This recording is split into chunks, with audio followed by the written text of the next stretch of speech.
उल्लङ्घ सिन्धोः सलिलं सलीलं यशोकवन्यं जनकात्मजायाः आदाय देनैह ददाह लङ्कां नमामि तं प्राञ्जलिराञ्जनेयम् आञ्जनेयमतिपाटलाननं काञ्चनाद्रिकमनीयविग्रहम् पारिजाततरुमूलवासिनं भवयामि भवमाननन्दनम् काषायशोभिकमनीयशिखानिवेशम् दण्डद्रयुज्ज्वलकरं विमलोपवीतम्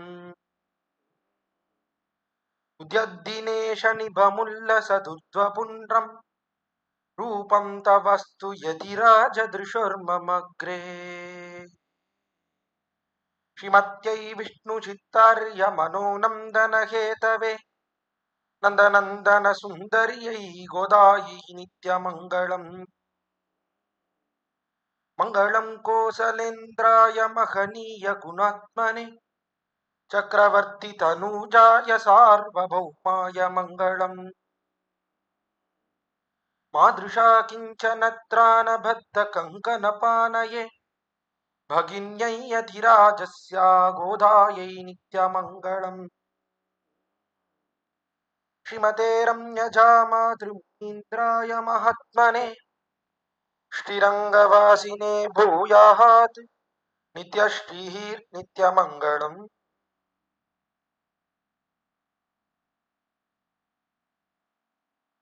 ஒடியார்மாடா ஓடூரகத்தும் புளிங்குடியும் மடியாதின்னே நீ துயில்மேவி மகிழ்ந்ததுதான் அடியார் அல்லல் தவிர்த்த அசைவோ அன்னேல் இப்படித்தான் நீன்று தாவிய அசைவோ பணியாயே. இது சுவாமி நம்மாழ்வாரினுடைய திருவாய்மொழியிலே இருக்கக்கூடிய அற்புதமான பாசுரம். 8ஆம் பத்திலே 3ஆம் திருவாய்மொழியிலே 5ஆம் பாசுரம். ஒடியார்மாட கோளூரகத்தும். இங்க ஆழ்வார் திருநகரிக்கு சமீபத்துல 2 ஆச்சரியமான திவதேசங்கள். ஒன்று திருப்புளிங்குடி என்று திவதேசம், மற்றொன்று திருக்கோளூர்னு திவதேசம். இந்த 2 திவதேசத்திலேயும் பெருமான் சயன திருக்கோலத்திலே எழுந்தருளி இருக்கிறார். ஆச்சரியமா சேவை சாதிக்கிறான். இவ்விடத்திலே 2 இடத்துலையுமே பெரிய திருமேனி சேவிக்கிறவர்களுக்கெல்லாம் கண்ணை பறிக்கும் வகையிலே ஆச்சரியமா சேவை சாதிக்கிறார்கள் 2 எம்பெருமான்கள். 2 எம்பெருமான்களும் எப்படி இருக்கா? கொடியார் மாடா சுவாமி நம்மாழ்வார் தெரிவிக்கிறார். 2 இடத்துலையும் அண்ணா கொடியை கட்டின்னு படுத்துட்டு இருக்கான் எம்பெருமான். பார்த்தாலும் கொடி. இதுக்காக கொடி. ஆழ்வாருக்கு என்ன எதுக்கா இப்ப கொடியார் மாடான்னு ஆழ்வார் சொல்ற என்றால், அந்த கொடியை பார்த்தவாறே ஆழ்வாருக்கு பயம். ஹோ, இப்படி போய் கொருட கொடியை கொட்டின்னு எதுக்குன்னா படுத்துட்டு இருக்கான். படுத்துக்கிறவனுக்கு எதுக்கு கொடி? ஏதோ பெரிய யுத்தத்துக்கு போறோம் அல்லது திக்விஜயம் போறோம் இல்ல ஒரு புறப்பாடு அப்படின்னா முன்னாடி அப்படி பெருசா கொடி பிடிச்சுன்னு போனா சரி. படுத்துக்கிறவா யாராவது கொடியை கட்டின்னு போய் படுத்து பாடும். ஏன் சுவாமி கட்டிண்டா இவருக்கு என்ன வந்தது? இவருக்கு யாரும் கட்டுறதுக்கு இல்லையா? ஏன்னா அது இல்ல. இந்த கொடியானது என்ன பண்றது அப்படின்னா நல்லா உயரத்துல பறக்கிறது. கொடியை தூரத்துல இருந்தே எல்லாரும் பார்க்கலாம். அதனாலே எம்பெருமான் கருட கொடி வேற கட்டின்னு படுத்தான்னா அசுர ராட்சசர்கள் எம்பெருமானுக்கு தீங்கு செய்ய வேண்டும் நினைக்கக்கூடியவர்கள். அப்படிப்பட்டவர்கள் எம்பெருமானுக்கு தீங்கை நினைக்கக்கூடியவர்கள். அவர்கள் இந்த கொடிய தூரத்துல இருந்து பார்த்த உடனே என்னடா அது கொடி இருக்கே, இவ்விடத்துலதான் எம்பெருமான் இருப்பான் என்பதை அவர்கள் கண்டுகொள்வார்கள். கண்டுகொண்டோ அவர்கள் இவ்விடத்துக்கு வந்து எம்பெருமானுக்கு தீங்கை செய்வார்கள். அதற்காக ஆழ்வார் பயப்படுறார். இப்படி கொடியை கட்டின்னு இருக்கானே, ராட்சசர்கள் எம்பெருமானுக்கு தீங்கு செய்ய வேண்டும்னு நினைக்கிறவர்கள் அவளுக்கு தூரத்துல இருந்து பார்த்தாலே தெரியுமே, எம்பெருமான் எங்க இருக்கான்றது தெரிஞ்சிடுமே, தெரிஞ்சு வந்து அவர்கள் ஆபத்தை விளைவிக்க போகிறார்கள். இப்படி போய் கொடியை கட்டின்னு படுத்துட்டு இருக்கானே என்ற ஆழ்வார் பயப்படுகிறார் அந்த அசுரர்களுக்கும் ராட்சசர்களுக்கும். அதே போலத்தான் ஆண்டாளும் இவ்விடத்திலே பயப்படுகிறார். தன்னுடைய திருப்பாவையிலே 16ஆவது பாசுரத்திலே நாயகனாய் நின்னந்த கோபனுடைய கோயில் காப்பானே, கொடி தோன்றும் தோரண வாசல் காப்பானே. கொடிகளாலே கட்டப்பட்ட அற்புதமான தோரண வாசல், அதை காக்கக்கூடியவனே அழைக்கிறாள். கொடியை பார்த்த உடனே ஆண்டாளுக்கு பயம் வருது. இப்படி கொடியை போய் கட்டின்னு படுத்துட்டு இருக்கானே, நமக்கு அடையாளம் தெரிகிறது சரி, அசுராளுக்கும் தெரிஞ்சு வந்துட்டா என்ன பண்றது, ராட்சசாளுக்கும் தெரிஞ்சு வந்துட்டா என்ன பண்றது, போய் படுத்துட்டு இருக்கானே என்று வயிறு பிடிப்பது தோன்ற கொடி தோன்றும் என்று அழைக்கிறாள். பாசுரத்தை நேற்றைய தினம் அனுபவிக்க தொடங்கினோம். நாயகனாய் நின்ன நந்தகோபனுடைய கோயில் காப்போன் என்று வாசலிலே கோயில் காப்போனாக நின்று கொண்டிருக்கிறான் ஹனுமான். ஏன் ஹனுமானை கோயில் காப்போன்னு சொல்லணும், எதனால அவன் வாசல்ல நிக்கிறான்னு சொல்லணும் சுவாமி அப்படின்னு கேட்டால், கோயில் காப்போன்னு சொல்லக்கூடியவன் அவன் மிகுந்த பரிவோடே கூடினவன். உள்ளே இருக்கக்கூடியவர்களுக்கு எந்த ஆபத்தும் வராது என்று மிகுந்த பரிவோடே கூடியிருக்கிறான். அதே சமயத்திலே அவன் உள்ளே இருக்கக்கூடிய எம்பெருமானுடைய திருவேணியை ரட்சிக்கிறான், காக்கிறான். அதே போல் கோயில் காப்போன் என்பவன் ஆச்சாரிய கிருத்தியத்தை செய்கிறான். வெளியில இருப்பவர்களையும் உள்ளே இருக்கக்கூடிய எம்பெருமானையும் சேர்த்து வைக்கிறான். இந்த குணங்களெல்லாம் ஹனுமானுக்கு இருந்தது. ஹனுமான் ராமாவதாரத்திலே ராமனிடத்திலே மிகுந்த பரிவோடே கூடியிருந்தான். அவனுக்கு எந்த ஆபத்தும் ஏற்படக்கூடாது என்கிற பரிவோடே கூடியிருந்தான். அதே போல் ராமன் சீதை 2 பேரினுடைய உயிரையும் ரட்சித்தான். 2 பேரும் வாடி கிடந்த காலத்திலே 2 பேரையும் காத்தான் தூது சொல்லி. அது மட்டுமல்லாமல் 2 பேரையும் சேர்த்து வைத்தான். ஜீவாத்மாவான பிராட்டியையும் பரமாத்மாவான சர்வேஸ்வரனையும் ராமபிரானையும் சேர்த்து வைத்தான். சேர்த்து வைத்தபடியாலே ஆச்சாரிய கிருத்தியம் பண்ணான். கோயில் காப்போன் செய்கிற காரியங்களை எல்லாம் ஹனுமான் செய்தபடியாலே ஹனுமானைத்தான் இவ்விடத்திலே கோயில் காப்போனாக சொல்லுகிறாளோ என்று சொல்லலாம்படியா இருக்கு. அதனாலே ஹனுமான் வாசலிலே கோயில் காப்போன் என்று சொல்ல தட்டில்லை. கோயில் காப்போனா நின்றுதான். அப்படிப்பட்டவனை நாயகனாய் நின்ற நந்தகோபனுடைய கோயில் காப்பானே நீதான் நாயகன், எம்பெருமான் நாயகன் என்று எம்பெருமானை கொடுக்கக்கூடிய நீதான் ஆச்சாரியன், நீதான் நாயகன் கொண்டாடினாள் ஆண்டாள். கோயில் காப்பானே என்று அவனை அழைத்தாள். அழைத்தவள் அடுத்தபடியா இன்னொருத்தனை பார்த்து அழைக்கிறாள். அதே வாசல் கொடியெல்லாம் இருக்கு. அந்த கொடியை பார்த்த உடனே பயந்து, இப்படி கொடியோட இருக்கே என்ன ஆபத்து வருமோ? அக்காலத்திலே ஆபத்து ஏற்பட்டது. ராமாவதாரத்திலே இதே போலதான் அயோத்தியில நிறைய கொடியெல்லாம் கட்டி வச்சிருந்தான் விசேஷமா. எப்பொழுது என்றால் சைத்திர ஸ்ரீமான் அயம் மாசா புண்ணியா புஷ்பித காரணா அபிஷேகாய ராமஸ்யா சர்வமேவ உபகல்பியதாம் என்று எப்பொழுது ராமனுக்கு முடிசூட்ட வேண்டும் என்று நினைத்தானோ தசரத மன்னவன், இப்பொழுது விசேஷமா நிறைய கொடியெல்லாம் கட்டி வைத்திருந்தார்கள். எங்கு பார்த்தாலும் மதில் சுவர்களிலே எல்லா இடத்துலையும் அந்த ஜஜைன சமலங்கிருதாம் என்று கொண்டாடுகிறார் வால்மீகி முனிவர். எங்கு பார்த்தாலும் கொடிகள் இருந்தது. அப்பொழுதுதான் ஏறினாள் மந்தரை, கூனியானவள். அவள் இப்படி நடந்து போயிட்டு இருந்தவள். அவ்விடத்துல ஒரு பெரிய உப்பரிக்கை இருந்தது, பெரிய பால்கனி இருந்தது. அது கொஞ்சம் உயரத்துல இருந்தது. இல்ல விடத்துல போவோம் அப்படின்னு கிடுகிடுன்னு அந்த படிய அப்படி மெதுவா ஏறினா. கூன் வேற போட்டிருக்கு, அதனால ரொம்ப வேகமா ஏற முடியல. அப்படி ஏறினாள். ஏறி பார்த்தாள். அது ஏதோ சப்தம்லாம் கேட்கறது, என்ன சப்தம் கேட்கறதுன்னு தெரியலையே, பார்ப்போம்னு ஏறி பார்த்தாள். பார்த்தால் எங்கு பார்த்தாலும் கொடிகள், எங்கு பார்த்தாலும் தோரணங்கள், எங்கு பார்த்தாலும் அலங்காரங்கள், புஷ்பங்கள் பூத்து குலுங்குகிறது. எல்லா இடத்துலையும் வாசனை வீசுறது, மங்கள வாத்தியங்கள் முழங்குகிறது. அப்போதான் அங்க இருக்கிறவாளை கூப்பிட்டு கேட்டா, எங்கு பார்த்தாலும் ஊரே விழா கோலம் போட்டிருக்கே, என்ன நடக்க போடுது? எதுக்கா இப்படி எல்லா இடத்துலயும் இந்த கொடி தோரணங்கள்லாம் கட்டியிருக்கா, என்ன நடக்க போடுது அப்படின்னு கேட்டா. கேட்டவாறே அப்பொழுது அவள் சொன்னான், உங்களுக்கு தெரியாதா, ராமனுக்கு பட்டாபிஷேகம், ராமனுக்கு முடிசூட்ட போகிறார்கள்னு தெரிவித்தான். கேட்டாலோ இல்லையோ கூனி கிடுகிடுன்னு கீழே இறங்கினான். ஏறினதை விட வேகமா இறங்கிட்டான். வேகமா இறங்கினான். வேகமா இறங்கி நேர கைகை எங்க இருக்காளோ அந்த இடத்தை தேடிட்டு போனான். கைகை இருக்கக்கூடிய இடத்தை தேடிக்கொண்டு சென்று, கைகையே என்ன நடக்கிறதுன்னு தெரியுமா, ராமனுக்கு பட்டாபிஷேகமாம், ராமனுக்கு முடிசூட்ட போகிறார்கள்னு தெரிவித்தாள். தெரிவித்தாளோ இல்லையோ கைகைக்கு ரொம்ப ஆனந்தம் ஏற்பட்டது. கைகைக்கு ராமனிடத்திலே மிகுந்த பிரீதி. ராமனிடத்திலே பிரீதி என்பது கைகேயை போல யாருக்குமே கிடையாது. கௌசல்யை சுமித்திரை கூட அவ்வளவு பிரீத்தி கிடையாது சொல்லிட்டார்கள் நம்முடைய பூர்வர்கள். அப்படிப்பட்ட பிரீத்தி. இவள் வந்து சொன்னாலோ இல்லையோ தன்னுடைய கழுத்திலே இருந்த உயர்ந்த முத்து ஹாரம், அந்த முத்து ஹாரத்தை கழட்டி உடனே பரிசா போட்டுவிட்டான். கூனிக்கு கொடுத்தாள். விடத்திலே பார்த்தாள் கூனி அந்த முத்து ஹாரத்தை தூக்கி எறிந்தாள். இப்பொழுது அவள் தெரிவித்தாள், ஐயே என்ன நடக்கிறதுன்னு உனக்கு தெரியுறதா? இப்படி முட்டாளாக இருக்கிறாயே, ராமனுக்கு பட்டாபிஷேகம்னு சொல்லுகிறார்கள், ராமன் முடிசூடினான் என்று சொன்னால் பிற்போடு என்ன ஆபத்து ஏற்படும் தெரியுமல்லவா உனக்கு? ராமன் முடிசூடியாச்சுன்னு சொன்னா பரதனை சிறையிலே தள்ளி விடுவார்கள். பரதனுக்கு எல்லா ஆபத்தும் ஏற்படும். கடைசி வரைக்கும் பரதன் அடிமையாகத்தான் இருக்க வேண்டும். ஒரு நாளும் அவனாலே முடிசூட்டி கொள்ள முடியாது என்றெல்லாம் பேசி கைகையினுடைய மனதை கலக்கினாள். அதனால்தான் ராமாயணத்திலிருந்து தெரிந்து கொள்ள வேண்டிய ஒரு முக்கியமான பாடம் என்ன நம்முடைய பூர்வர்கள் தெரிவிக்கிறார். ஏலக்காரி அவள் ஏதாவது வந்து சொன்னா அப்படின்னா அந்த பேச்சை கேட்கவே கூடாது. நம்ம ஏதாவது சொன்னா, ஏதாவது உள்ள கிரகத்திலே இருக்கக்கூடிய விஷயங்கள் அதை பத்தி பேச ஆரம்பிச்சான்னா, நாங்க பாத்துக்கிறோம், உன்னுடைய காரியத்தை பார்த்துன்னு போயிடும் என்று தெரிவிக்க வேண்டும். ஏன்னா அவள் பக்கத்து வீட்டுல கேட்டு பக்கத்து வீட்டு கதையை இங்க வந்து சொல்லுவா, இந்த வீட்டு கதையை பக்கத்து வீட்டுல போய் சொல்லுவா. நீ மாத்தி மாத்தி சொல்லி ஏதாவது ஒரு சண்டையை முட்டுறதுதான் அவளுடைய வேலையா இருக்கும். அது அவளுக்கு ஒரு பொழுதுபோக்கு. அதை கேட்டு இவர்களும் காரியம் பண்ணான்னா கடைசியில இந்த வீட்டுல எல்லாம் சண்டையா இருக்கு. போலத்தான் ராமாயணத்துல நடந்தது. கைகேயானவள் அவள் பேச்சை கேட்டாள். தாசியாக வந்த கூனி அவளுடைய பேச்சை கேட்டாள். அதனாலே கலக்கப்பட்டாள். கடைசியில 2 வரத்தை கேட்டாள். ராமன் காட்டுக்கு போகும்படியாக நேர்ந்தது அக்காலத்தில. பல கொடி கட்டி கொண்டிருந்த தோரணங்கள் அதை பார்த்தபடியாலே விபரீதம் ஏற்பட்டது ராமாவதாரத்திலே. இப்பவும் அதே போல எங்கு பார்த்தாலும் கொடி இருக்கிறது. அதை பார்த்த உடனே இவர்களுக்கு பயம் ஏற்படுகிறது. ஐயோ, கொடியெல்லாம் இருக்கே, என்ன ஆபத்து ஏற்படுமோ ராமனுக்கு என்று பயப்படுகிறார்கள் ஆண்டாள் கோட்டியினர். அதனாலே அது தோன்ற கொடி தோன்றும் தெரிவிக்கிறார். இந்த கொடி இருக்கிறது, இதை கண்டு பயப்பட வேண்டாதபடியா யார் இருக்கான்னா தோரண வாசல் காப்பானே. இந்த வாசல் காப்போன் இருக்கிறபடினாலே தான் இந்த கொடியை கண்ட பிற்பாடும் சரி, நான் எம்பெருமானுக்கு எந்த ஆபத்தும் ஏற்படாது என்று சிறிது ஆறியிருக்கலாம் படியாக இருக்கிறது.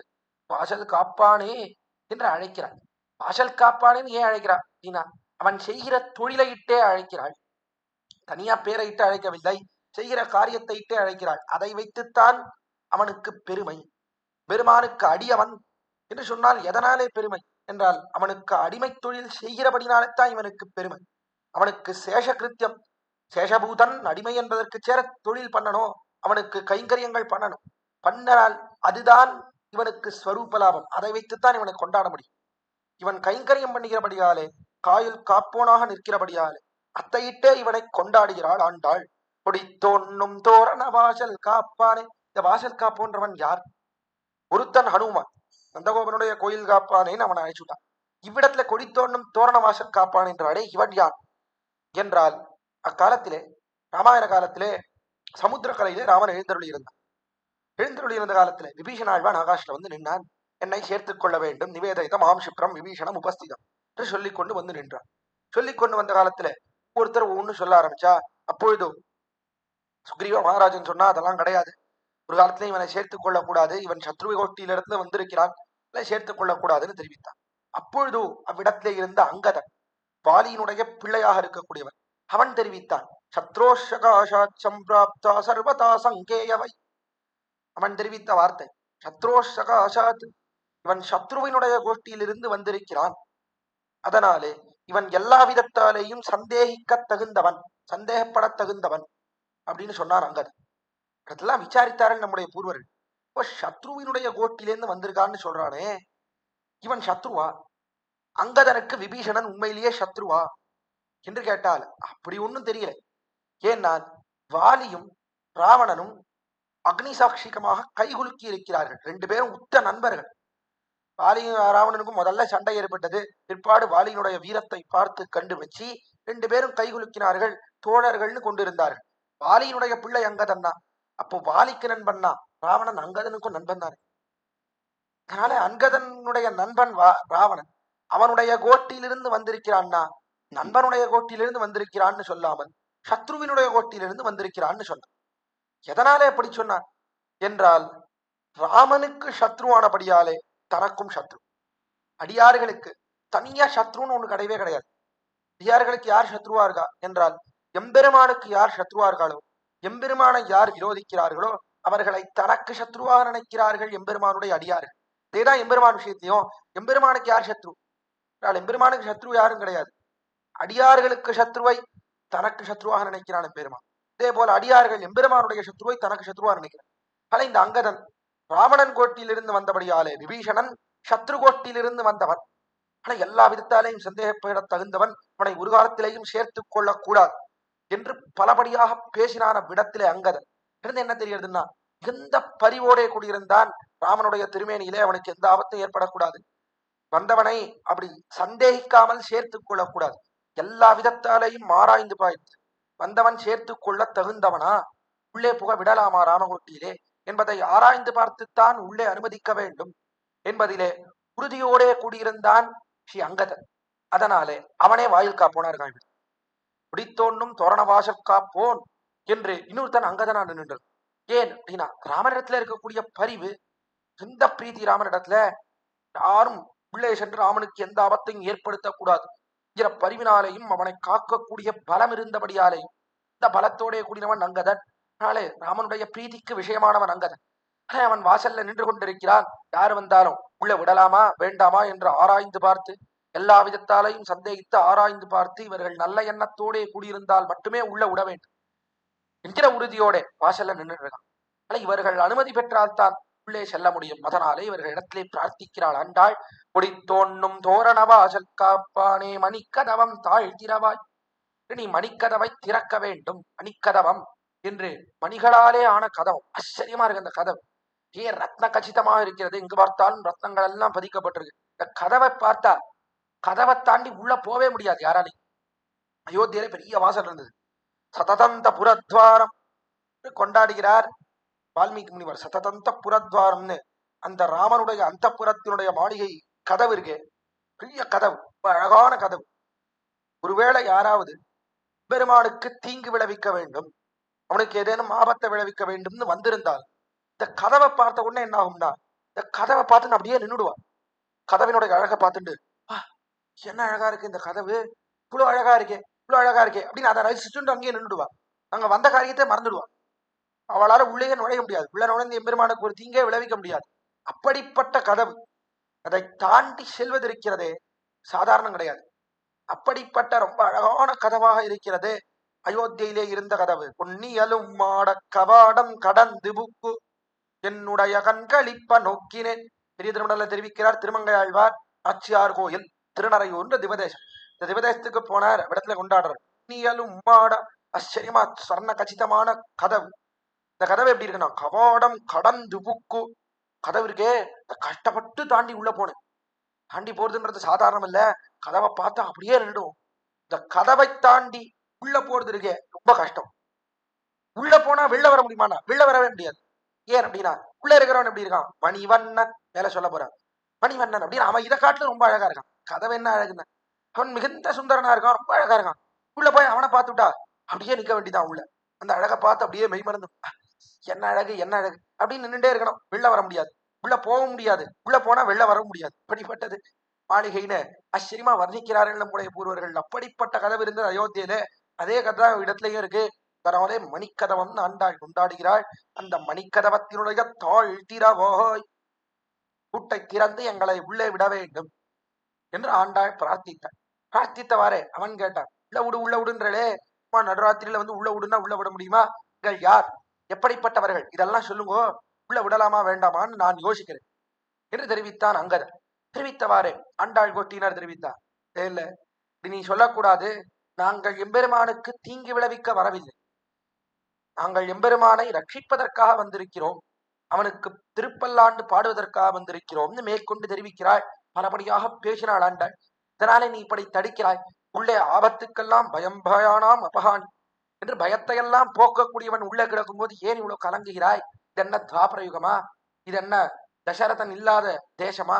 இத்தியாதி பலபடியான வார்த்தைகளை எல்லாம் பேசினாள் ஆண்டாள். நேற்றைய தினமே அனுபவித்து கடைசியிலே வயர் சிறுமியரோம் என்று நாங்கள் சஸ்வாதந்திரியம் இல்லாமல், உங்களுக்கு நாங்கள் நாங்கள்ன்ற அகங்காரம் இல்லாமல் அவனுக்கு அடிமைப்பட்டவர்களாக அனன்யாக சேஷபூதைகளாக இருக்கக்கூடியவர்கள். இதைத்தான் சிறுமைகள்ன்றது காட்டுறது. சிறு பிள்ளைகள்னா தங்களால தாங்க ஒரு காரியம் பண்ணிக்க முடியறதோ, அப்பனார் தாயாருக்கு கீழ்பட்டு இருக்கு, அவ என்ன சொன்னாலும் அதை கேட்டு காரியம் பண்றது, அதை போல இருக்கக்கூடியவர்கள் நாங்கள். எங்களுக்கு ஸ்வரக்ஷணத்திலே எங்களுக்கு அன்வயம் கிடையாது. எங்களை ரட்சித்துக் கொள்வதிலே நாங்கள் ஒரு காரியம் பண்ண மாட்டோம். சிறு பிள்ளைகள்னா தாயார் தகப்பனார் அல்லவா அவர்களை ரட்சிக்கிறார்கள். சிறு பிள்ளைகளாலேயே சம்பாதிச்சு தங்களை தாங்களே பார்த்துக்க முடியறதா? கிடையாது. தாயார் தகப்பனார் அல்லவா ரட்சிக்கிறார்கள். அதை போல இருக்கக்கூடியவர்கள் நாங்கள். எம்பெருமான் கையையே எதிர்பார்த்து இருக்கக்கூடியவர்கள். லாயரு சிறுமியரோ முக்கு. அப்படிப்பட்ட எங்களுக்கு கதவை திறக்க வேண்டும் அப்படின்னு சொன்னவாறே அவன் கேட்டான், சரி கதவை திறக்கணும் எதுக்கு வந்திருக்கேள்? முதல்ல அந்த பிரயோஜனத்தை சொல்லுங்கள், திறக்கலாமா வேண்டாமான்னு நான் சொல்றேன் அப்படின்னு சொன்ன. அரபரமா என் மணிவண்ணன் நென்னலே வாய் நேர்ந்தான். அரபறை ராமன் சொல்லியிருந்தான், அறையக்கூடிய பறை. பறை பறைன்னா என்ன? கைங்கரியம். கைங்கரியத்தை தான் பறை பறைன்னு மறைத்து தெரிவித்து வருகிறாள். அரைபறையாவது கைங்கரியத்தை எங்களுக்கு கொடுக்கிறேன் என்று ராமன் சொல்லியிருந்தான். முன்னே சொல்லியிருந்தான், நிறைய கைங்கரியம் கொடுக்குறேன்னா. எல்லா கைங்கரியம் லக்ஷ்மணன் காட்டிலே தனி ஒருத்தராக இருந்து என்னெல்லாம் கைங்கரியம் பண்ணானோ அவ்வளவு காலம் எல்லா கைங்கரியத்தையும் அவனே அல்லவா பண்ணான். எல்லா அடிமைகளையும் செய்ய வேணும், ஏவிக்கொள்ளவும் வேணும் என்னான். பின்தொடர்ந்து போனான், அடிமை செய்ய வேண்டும். எல்லா அடிமை நாட்டில இருக்கக்கூடியவர்கள் செய்கிற எல்லா அடிமையும் நான் ஒருத்தனே செய்ய வேண்டும். அகம் சர்வம் கரிஷ்யாமி என்று சொல்லி பின்தொடர்ந்து சென்றான் இளைய பெருமாள். அவன் ஒருத்தனே செய்த அடிமைகளை எல்லாம் இப்பொழுது எல்லோருக்கும் கொடுக்கிறேன். நாட்டுல வந்தாயித்து, இப்பொழுது நாட்டுக்கு திரும்பி வந்தாச்சு. ஆனா எல்லாருக்கும் கைங்கரியத்தை கொடுக்கிறேன், வருத்தப்படாதீர்கள்னு சொல்லி இருக்கிறான் ராமன். ஹரபரமாயன் மணிவண்ணன் எப்படி இருக்கக்கூடியவன்? மாயன், ஆச்சரியபூதனாக இருக்கக்கூடியவன். என்ன ஆச்சரியம், என்ன ஆச்சரியம்! எங்களுக்கும் கைங்கரியம் கொடுக்குறேன்னு சொன்னானே.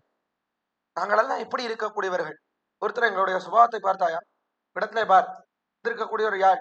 ஒரு வேடு வச்சு சபரி சொல்லக்கூடியவள் ஒரு வேடு வச்சு வந்திருக்கிறாள். வேடு வச்சு அவளுக்கும் கைங்கரியம் தர. இவள் வேடு வச்சு ஆயித்தே, தாழ்ந்த குலத்திலே பிறந்தவள் ஆயித்தே, இவள் நமக்கு என்னன்னா கைங்கரியம் பண்றது என்று நினைக்கவில்லை. அதுவும் அவள் எப்படி இருக்கா? ஆச்சாரிய பிரேமத்திலே ஊன்றி இருக்கக்கூடியவள். அவளுக்கு ராமனுக்கு இயற்கையா கைங்கரியம் பண்ணணும்ன்ற ஆசையா? அது கிடையாது. ஆச்சாரிய நியமனானுகுணமாக ராமனுக்கு கைங்கரியம் செய்ய வேண்டும் என்கிற பிரேமத்தோட கூடியிருக்கா. அப்படி இருந்தாலும் பரமபோக்கியம் தான். ஆச்சாரியனுக்காக கைங்கரியம் பண்றாளா, ரொம்ப சந்தோஷம், பண்ணட்டும் என்று அதையும் ஏற்றுக்கொள்ள சித்தமா இருக்கான். ஒரு குரங்கு சுக்ரீவன், அவன் கைங்கரியம் பண்றேன் என்று சொன்னால் ஆச்சரியம், அதற்காகவா காத்துருக்கேன் என்று அவனிடத்திலே கைங்கரியத்தை பெற்றுக் கொள்வதற்காகத்தான் கிஷ்கிந்தளவும் தேடிச் சென்றான் அக்காலத்திலே. இன்றளவும் அந்த கைங்கரியத்தை பெற்றுக் கொள்வதற்கு காத்து கொண்டிருக்கிறார். அதே போல் ஒரு வேடன் குகன், அவன் கைங்கரியம் பண்றேன் என்றால் அவனுடைய கைங்கரியத்தையும் அக்காலத்திலே ஏற்றுக்கொண்டான். கைங்கரியம் அல்லவா கொடுத்தான். கங்கையை கடத்துவது என்பது கைங்கரியம் அல்லவா? அந்த கைங்கரியத்தை அக்காலத்திலே பெற்றுக் கொண்டான். அவன் படுக்கையெல்லாம் சமைக்க அந்த படுக்கையிலே படுத்து கொண்டு அக்காலத்திலே கைங்கரியத்தை ஏற்றான். அந்த கைங்கரியத்தை இன்றும் கொடுக்க காத்து கொண்டிருக்கிறான். அதே போல் விபீஷணன் ஒரு ராட்சசன் தெரிவித்தால் அந்த ராட்சசனிடத்திலேயும் கைங்கரியத்தை ஸ்வீகரித்துக் கொண்டான். அவனிடத்திலே போய் எப்படி இந்த சமுத்திரத்தை தாண்டுவது என்று அவன் சொல்லி கேட்டு காரியம் பண்ணுவதென்ன? அதே போல ராவணனுடைய படைகளை எல்லாம் எப்படி எப்படி நிரசிப்பது, அவனிடத்திலே கைங்கரியம் கொள்வதென்ன? எல்லாம் கைங்கரியத்தை இவன் அல்லவா பெற்றுக் கொள்கிறான். அவனிடத்துல எதுவுமே கேட்கலன்னு வச்சுக்கோ. பீஷணன் சேர்த்துண்டா ஒரு வார்த்தை கூட அவனிடத்துல பேசல, முகம் கொடுத்து எதுவுமே பேசவில்லை, இப்படி அனாதரித்து சென்றான். போலே அல்லாமல் அவனிடத்திலே எல்லாவற்றையும் கேட்டு அவனிடத்திலே கைங்கரியத்தை ஏற்றுக்கொண்டான். எப்படிப்பட்ட ஆச்சரியபூதன் இவன்! இதுக்கெல்லாம் சிகரம் வைத்தா போலே சத்ருக்ன ஆழ்வான் அவனிடத்திலேயும் கைங்கரியத்தை ஏத்துக்கிறான். பாவத விஷயத்திலே இருக்கக்கூடியவன்டா, அவன் என்ன நமக்கு கைங்கரியம் பண்றது? எதுவும் பண்ண வேண்டாம் என்று இல்லாமல் அவனிடத்திலேயும் கைங்கரியத்தை பெற்றுக் கொள்கிறான் ராமபிரான். பார்க்கிறான், அவன் தான் பிற்பாடு லவணாசுரன் என்பவனை கொன்றான். மதுரா நகரத்தை நியமித்தான அவ்விடத்திலே ராமனுக்கு கைங்கரியம் பெண்ணும் வகையிலே பரதனின் நியமனானுகுணமாக அவ்விடத்திலே மதுராபுரியை அவ்விடத்திலே நியமித்து ஆண்டு வந்தான் ஸ்ரீ சத்ருக்னாழ்வான் என்ற அவ்விடத்திலே விற்த்தாந்தம் பார்க்கிறோம். ராமனுக்கு கைங்கரியம் செய்தாரை ஏத்துக்கிறான். பரதன் உகந்த தெய்வம் என்று கொண்டு இவன் கைங்கரியம் பண்ணாலும் அந்த கைங்கரியத்தை ஏத்துக்கிறான் என்று அதற்கும் சித்தமாக இருக்கிறான் எம்பெருமான். இப்படி எல்லாரிடத்திலையும் கைங்கரியம் கொள்வதற்கு சித்தமாக இருக்கிறானே. என்ன ஆச்சரியம், என்ன ஆச்சரியம்! ஆச்சரியபூதனா இருக்கான். அதனால எங்களெல்லாம் பார்த்து நீங்கள் கைங்கரியம் செய்யக்கூடாது என்று தடுக்காது. அவன் கைங்கரியம் செய்ய, கைங்கரியத்தை ஏற்றுக்கொள்ள சித்தமானவன். அவன் சொன்னபடியால்தான் நாங்கள் இல்லாமல் வரவில்லை என்று தெரிவிக்கிறாள். மாயன் மணிவண்ணன், இப்படியெல்லாம் அவன் பேசவில்லைன்னாலும் அவனை விட்டுவிட்டு செல்ல முடியுமா என்றால் செல்ல முடியாத வடிவழகோடைய கூடியவன். கைங்கரியம் ஏற்றுக்கொள்ளக்கூடிய சுபாவம் இல்லை பெருமானுக்கு. யார் வந்தாலும் கைங்கரியத்தை அவன் ஏற்றுக்கொள்ள மாட்டார் என்றிருந்தாலும் கைங்கரியத்தை மேல் விழுந்து செய்ய வேண்டும்படியான நிறம் இருக்கு. என்ன வடிவழகு, என்ன வடிவழகு! இந்த வடிவழகை பார்த்தால் இந்த வடிவழகு என்ன வாட்டம் வருமோ? எந்த வாட்டம் வரக்கூடாது, வராமல் நாம் கைங்கரியம் பண்ணணும். உடனே பெருமான் இருக்கக்கூடிய இடத்துக்கு சென்று அவனுக்கு எந்த வாட்டம் வராமல் ரட்சிக்க வேண்டும், கைங்கரியம் செய்ய வேண்டும், திருப்புள்ளி எழுச்சி பாட வேண்டும், திருவாலவட்டத்தை எடுத்து வீச வேண்டும் என்று தோன்றும்படியான நிறத்தோட கூடியவன் அல்லவா? இப்படிப்பட்டவன் அல்லவா கைங்கரியத்தை தரேன்னு சொன்னான் என்று ஆண்டாள் உருகுகிறாள். மணியை போன்ற நிறம் அல்லது மணியை போன்ற சுவாவத்தோட கூடியிருக்கிறான். மணி எப்படி இருக்கு? பீனா வில உயர்ந்த ரத்தம், விலமதிப்பற்ற ரத்தமா இருக்கு. ஆனாலும் முந்தானையிலே முடிந்த ஆளலாம்படியா இருக்கு. அஸ்திரத்தினுடைய உத்திரியத்தினுடைய நுனியில முடிஞ்சுன்னு போயிடலாம். அதே போலத்தான் ராமன் சர்வ சுலபனாக அல்லவா இருக்கிறான். எல்லோருக்கும் சேவை சாதிக்கிறான், எல்லோருக்கும் சுலபனா இருக்கான். உண்மையிலேயே பார்த்தா ஜெகத்காரண பூதனாக இருக்கக்கூடியவன், சர்வேஸ்வரனா இருக்கக்கூடியவன். எப்படி இருக்கான்? ஒரு ரிஷிகள் அவர்கள் கீழே அடிபணிஞ்சிருக்கான். பகுஷ்ருதானாம் விருத்தானாம் பிராமணானாம் உபாசிதா. ராமனை எங்கே காணலாம் கேட்டார்கள் நம்முடைய பூர்வர்கள். பிராமணானாம் என்று கேட்டவர்கள் பிராமணர்கள் அவர்களுடைய கூட்டத்துக்குள்ளே காணலாம். எப்பொழுதும் அவர்கள் கூட்டத்தில் தான் இருப்பான். ராமன் எங்கேயாவது காணோம்னா இவாள்லாம் எங்க இருக்கா, பெரிய எங்கேயாவது கூட்டம் இருக்கா, யாராவது நிறைய கேட்டவர்கள் அவளுடைய கூட்டம் எங்கேயாவது இருக்கா அப்படின்னு அங்க தேடின்னு போனா அதுக்குள்ள இருப்பான் ராமன்.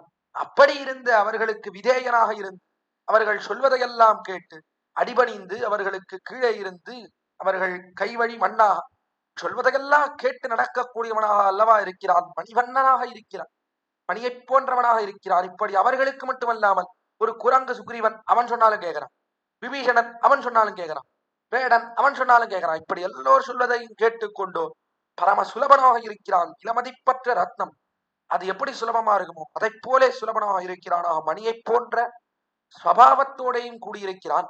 அப்படிப்பட்ட மணிவண்ணனாகையாலே நாங்கள் வந்தோம். அறப்பெரியவன் அவனுக்கு கைங்கரியம் பண்ண முடியாது, எங்களால கைங்கரியத்தை ஏற்றுக்கொள்ளவே மாட்டான். நான் வந்தா கதவே திறக்க மாட்டான். அப்படிப்பட்டவன் இடத்துலயே வந்தோம். அப்படிப்பட்டவன் இடத்துல வரலையே. பராமத்துக்கு வந்தோமா? பராமத்துல வந்து நீங்கள் கதவை திறக்க வேண்டும், இப்பொழுது உடனே உள்ள போகணும் அப்படின்னு சொன்னோமா? பராமத்துல எப்படி இருக்கான் பெருமான்? ஓ கி அனோதரகா, இனி யாருக்கும் ஆதரவு காட்டுவதில்லை, யாரிடத்திலையும் வாய் திறந்து வார்த்தை பேசுவதில்லை, அப்படி மேல அப்படி அறப்பெரியவனா உட்கார்ந்து இருக்கான். அப்படிப்பட்டவன் இடத்துல வரலையே, மணிவண்ணன் இடத்துல அல்லவா வந்தோம். பரம சுலபனாய் எல்லோருக்கும் கையாளும், கைக்குள்ளே புகுரும்படியாக கைங்கரியத்தை ஏற்றுக்கொள்ளும் சௌலபியத்தை உடையவன். அவன் வாசலிலே அல்லவா வந்து நிற்கிறோம். இப்படி இருக்கும்போது நீங்கள் கதவை திறக்க வேண்டாமா? இது மட்டுமல்ல, அவன் எப்படி சொன்னான்? நின்னலே வாய் நேர்ந்தான், மணிவண்ணன் வாய் நேர்ந்தான். மணிவண்ணன் சொன்ன பிற்பாடு வராமல் இருக்க முடியுமா? மணிவண்ணன் தான் என்ன? பரம சுந்தரன். வாய் நேர்ந்தான், வாய் பேசக்கூடிய காலத்திலே பரம சுந்தரன், வாக்மீ ஸ்ரீமான் என்று கொண்டாடுகிறார் அற்புதமாக வால்மீகி மகர்ஷி. எம்பெருமான் பேசக்கூடிய காலத்துல எப்படி இருக்கான்? ஸ்ரீமான் என்று ரொம்ப சுந்தரனாக இருக்கிறான், அழகோடே கூடியிருக்கிறான். அப்படி பேசும்போது பரம சுந்தரனானவன் அவன் வாய் திறந்து சொன்னான்னா பிற்பாடு அதை கேட்டு வராமல் இருக்க முடியுமா? அதற்கு எங்களை எழுதி கொடுத்து விட்டோம், அதனாலே சொன்னபடியே வந்து நின்றோம். அது மட்டுமல்ல, அவன் சொன்ன பிற்பாடு அதை ஒரு காலத்தையும் மீற மாட்டான்.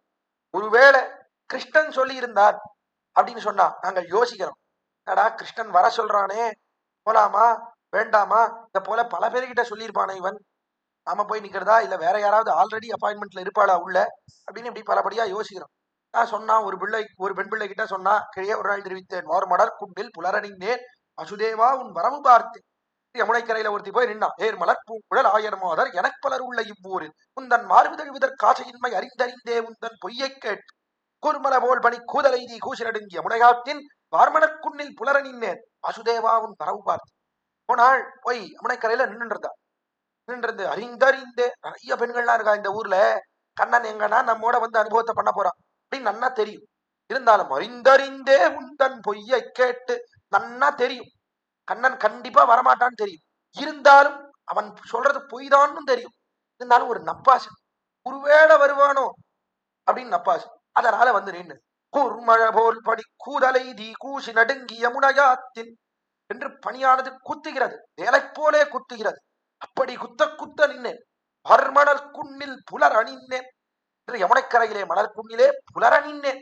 கார்த்தால வரைக்கும் நின்னேன் அப்படின்னா. ஏன் கார்த்தால வரைக்கும் நின்னா?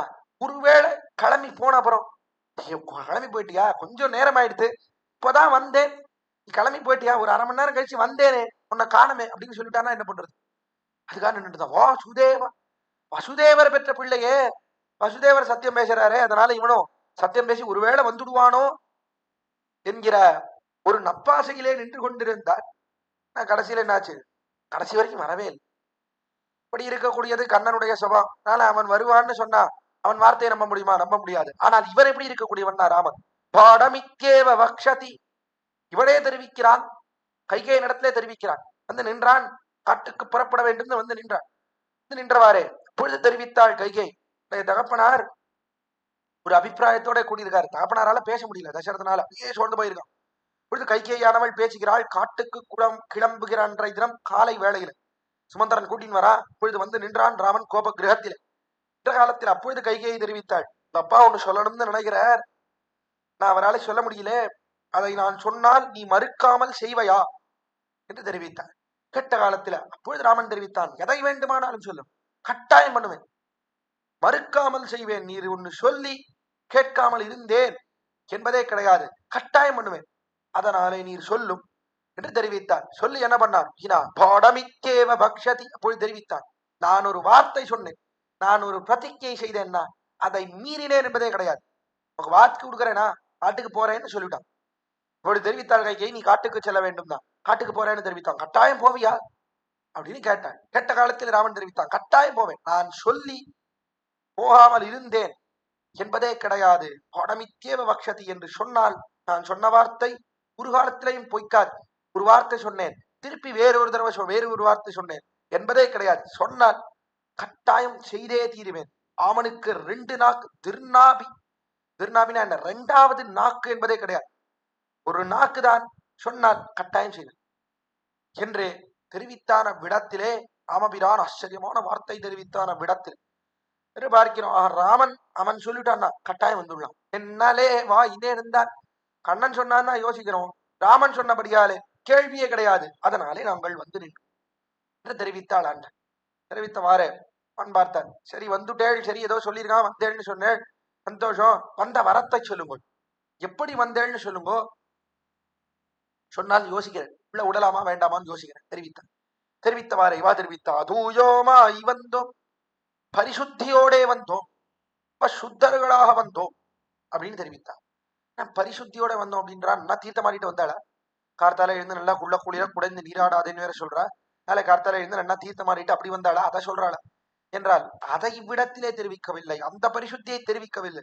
என்ன? அந்த பரிசுத்தி வேண்டியதில்லை. உடலுக்கு பரிசுத்தின்றது வேணுமா? பெருமானை சென்று பத்தக்கூடிய காலத்துல பரிசுத்தமா போகணும் என்பது வேணுமா என்றால் தேவையில்லை. சுத்திய சுத்திகள் இரண்டும் தேட வேண்டாவிரே, இருந்தபடியே அதிகாரியா வித்தனை சொல்லிட்டார் நம்முடைய பூர்வர்கள். சுத்தி அசுத்திகள், சுத்தியையும் தேட வேண்டாம், அசுத்தியையும் தேட வேண்டாம், இருந்தபடியே அதிகாரி. பெருமானை பிரபத்தி பண்ணுவதற்கு தேச நியமம், கால நியமம், அதிகார நியமம் எதுவுமே கிடையாது. பல நியமம் எதுவுமே கிடையாது. பெருமானை பற்றக்கூடிய காலத்திலே சுத்தியா இருக்கணும், பரிசுத்தமா போன வேண்டும் என்ற அதிகாரம் எல்லாம் கிடையாது. எப்படி இருந்தாலும் பற்றலாம், சரணாதி செய்யலாம்னு தெரிவிக்கும். அக்காலத்திலே நம்பிள்ளை என்கிற ஆச்சாரியர் நம்முடைய காலசேவ கோஷ்டியில சொல்லிட்டு இருந்தேன். பெருமானை பற்றக்கூடிய காலத்திலே பரிசுத்தனா இருக்கணும் என்பதெல்லாம் கிடையாது அப்படின்னு சொல்லிட்டு இருந்தேன். சொல்லிட்டு இருந்த காலத்துல அவருடைய சிஷ்யர் வேல்வெட்டி பிள்ளைன்னு இருந்தார். வேல்வெட்டி பிள்ளை என்ற சிஷ்யர் எழுந்திருந்தார். எழுந்திருந்த சுவாமி, முன்னாடி எனக்கு ஒரு சந்தேகம் அப்படின்னு கேட்டேன். உடனே கேளும் அப்படின்னார் நம்பிள்ளை. சுவாமி போல நீர் சரணாதி பண்றதுக்கு எந்த சுத்தியும் தேட வேண்டாம், இருந்தபடியே அதிகாரின்னு சொல்றீரே.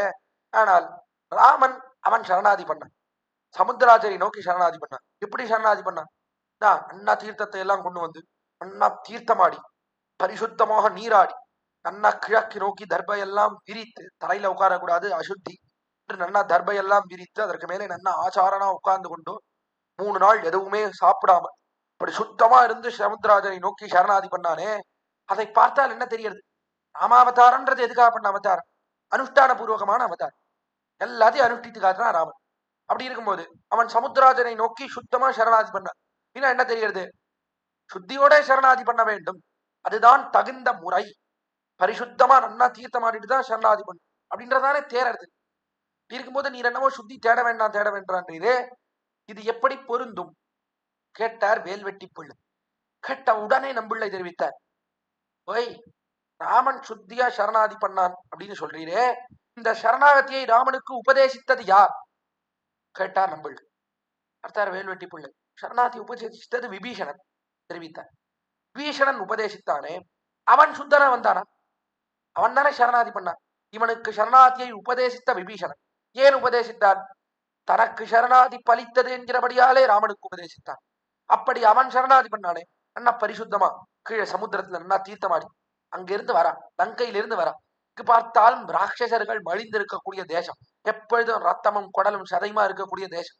அப்படிப்பட்ட அசுச்சியான தேசத்திலிருந்து புறப்பட்டு வருகிறான். சரி நடாது, ராமனுடைய இடத்துக்கு போற நன்னா தீர்த்தம் ஆடிட்டு போ, இப்படியா வருது என்று லங்கையில நன்னா குளிச்சுட்டு வந்தானா? அல்லது வந்தவன் தான் கீழே சமுத்திரம் இருக்கே, சமுத்திரத்திலேயாவது ஒரு முழுக்கிடுவோம். சேதுல குளிச்சா ரொம்ப எல்லாம் புண்ணியம்னு சொல்றா. இப்பெல்லாம் எல்லாம் சேதுல வந்து குளிச்சுட்டே இருக்கா. நாமும் கீழே போவோம், ஆகாசத்துல நிக்கிறது ஒரு முக்கு போட்டுட்டு மேல போய் அப்படியே நிக்கிறான் என்று நினைத்தானா? ஒரு முழுக்கிட்டு வந்தானா? இல்லையே.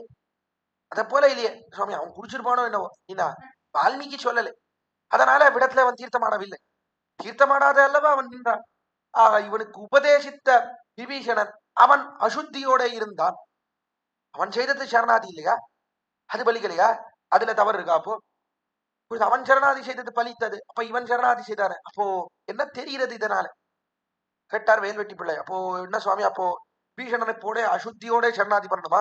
கோயிலுக்கு போறதுன்னா அப்படியே அசுத்தமா போனோமா? என்ன சொல்றீங்க? அதுக்குதான் தெரிவித்தார் நம்பிள்ளை. இல்ல இல்ல, அதனால என்ன தெரிகிறது தெரியுமா? சுத்திய சுத்திகள் இரண்டும் தேட வேண்டாம்.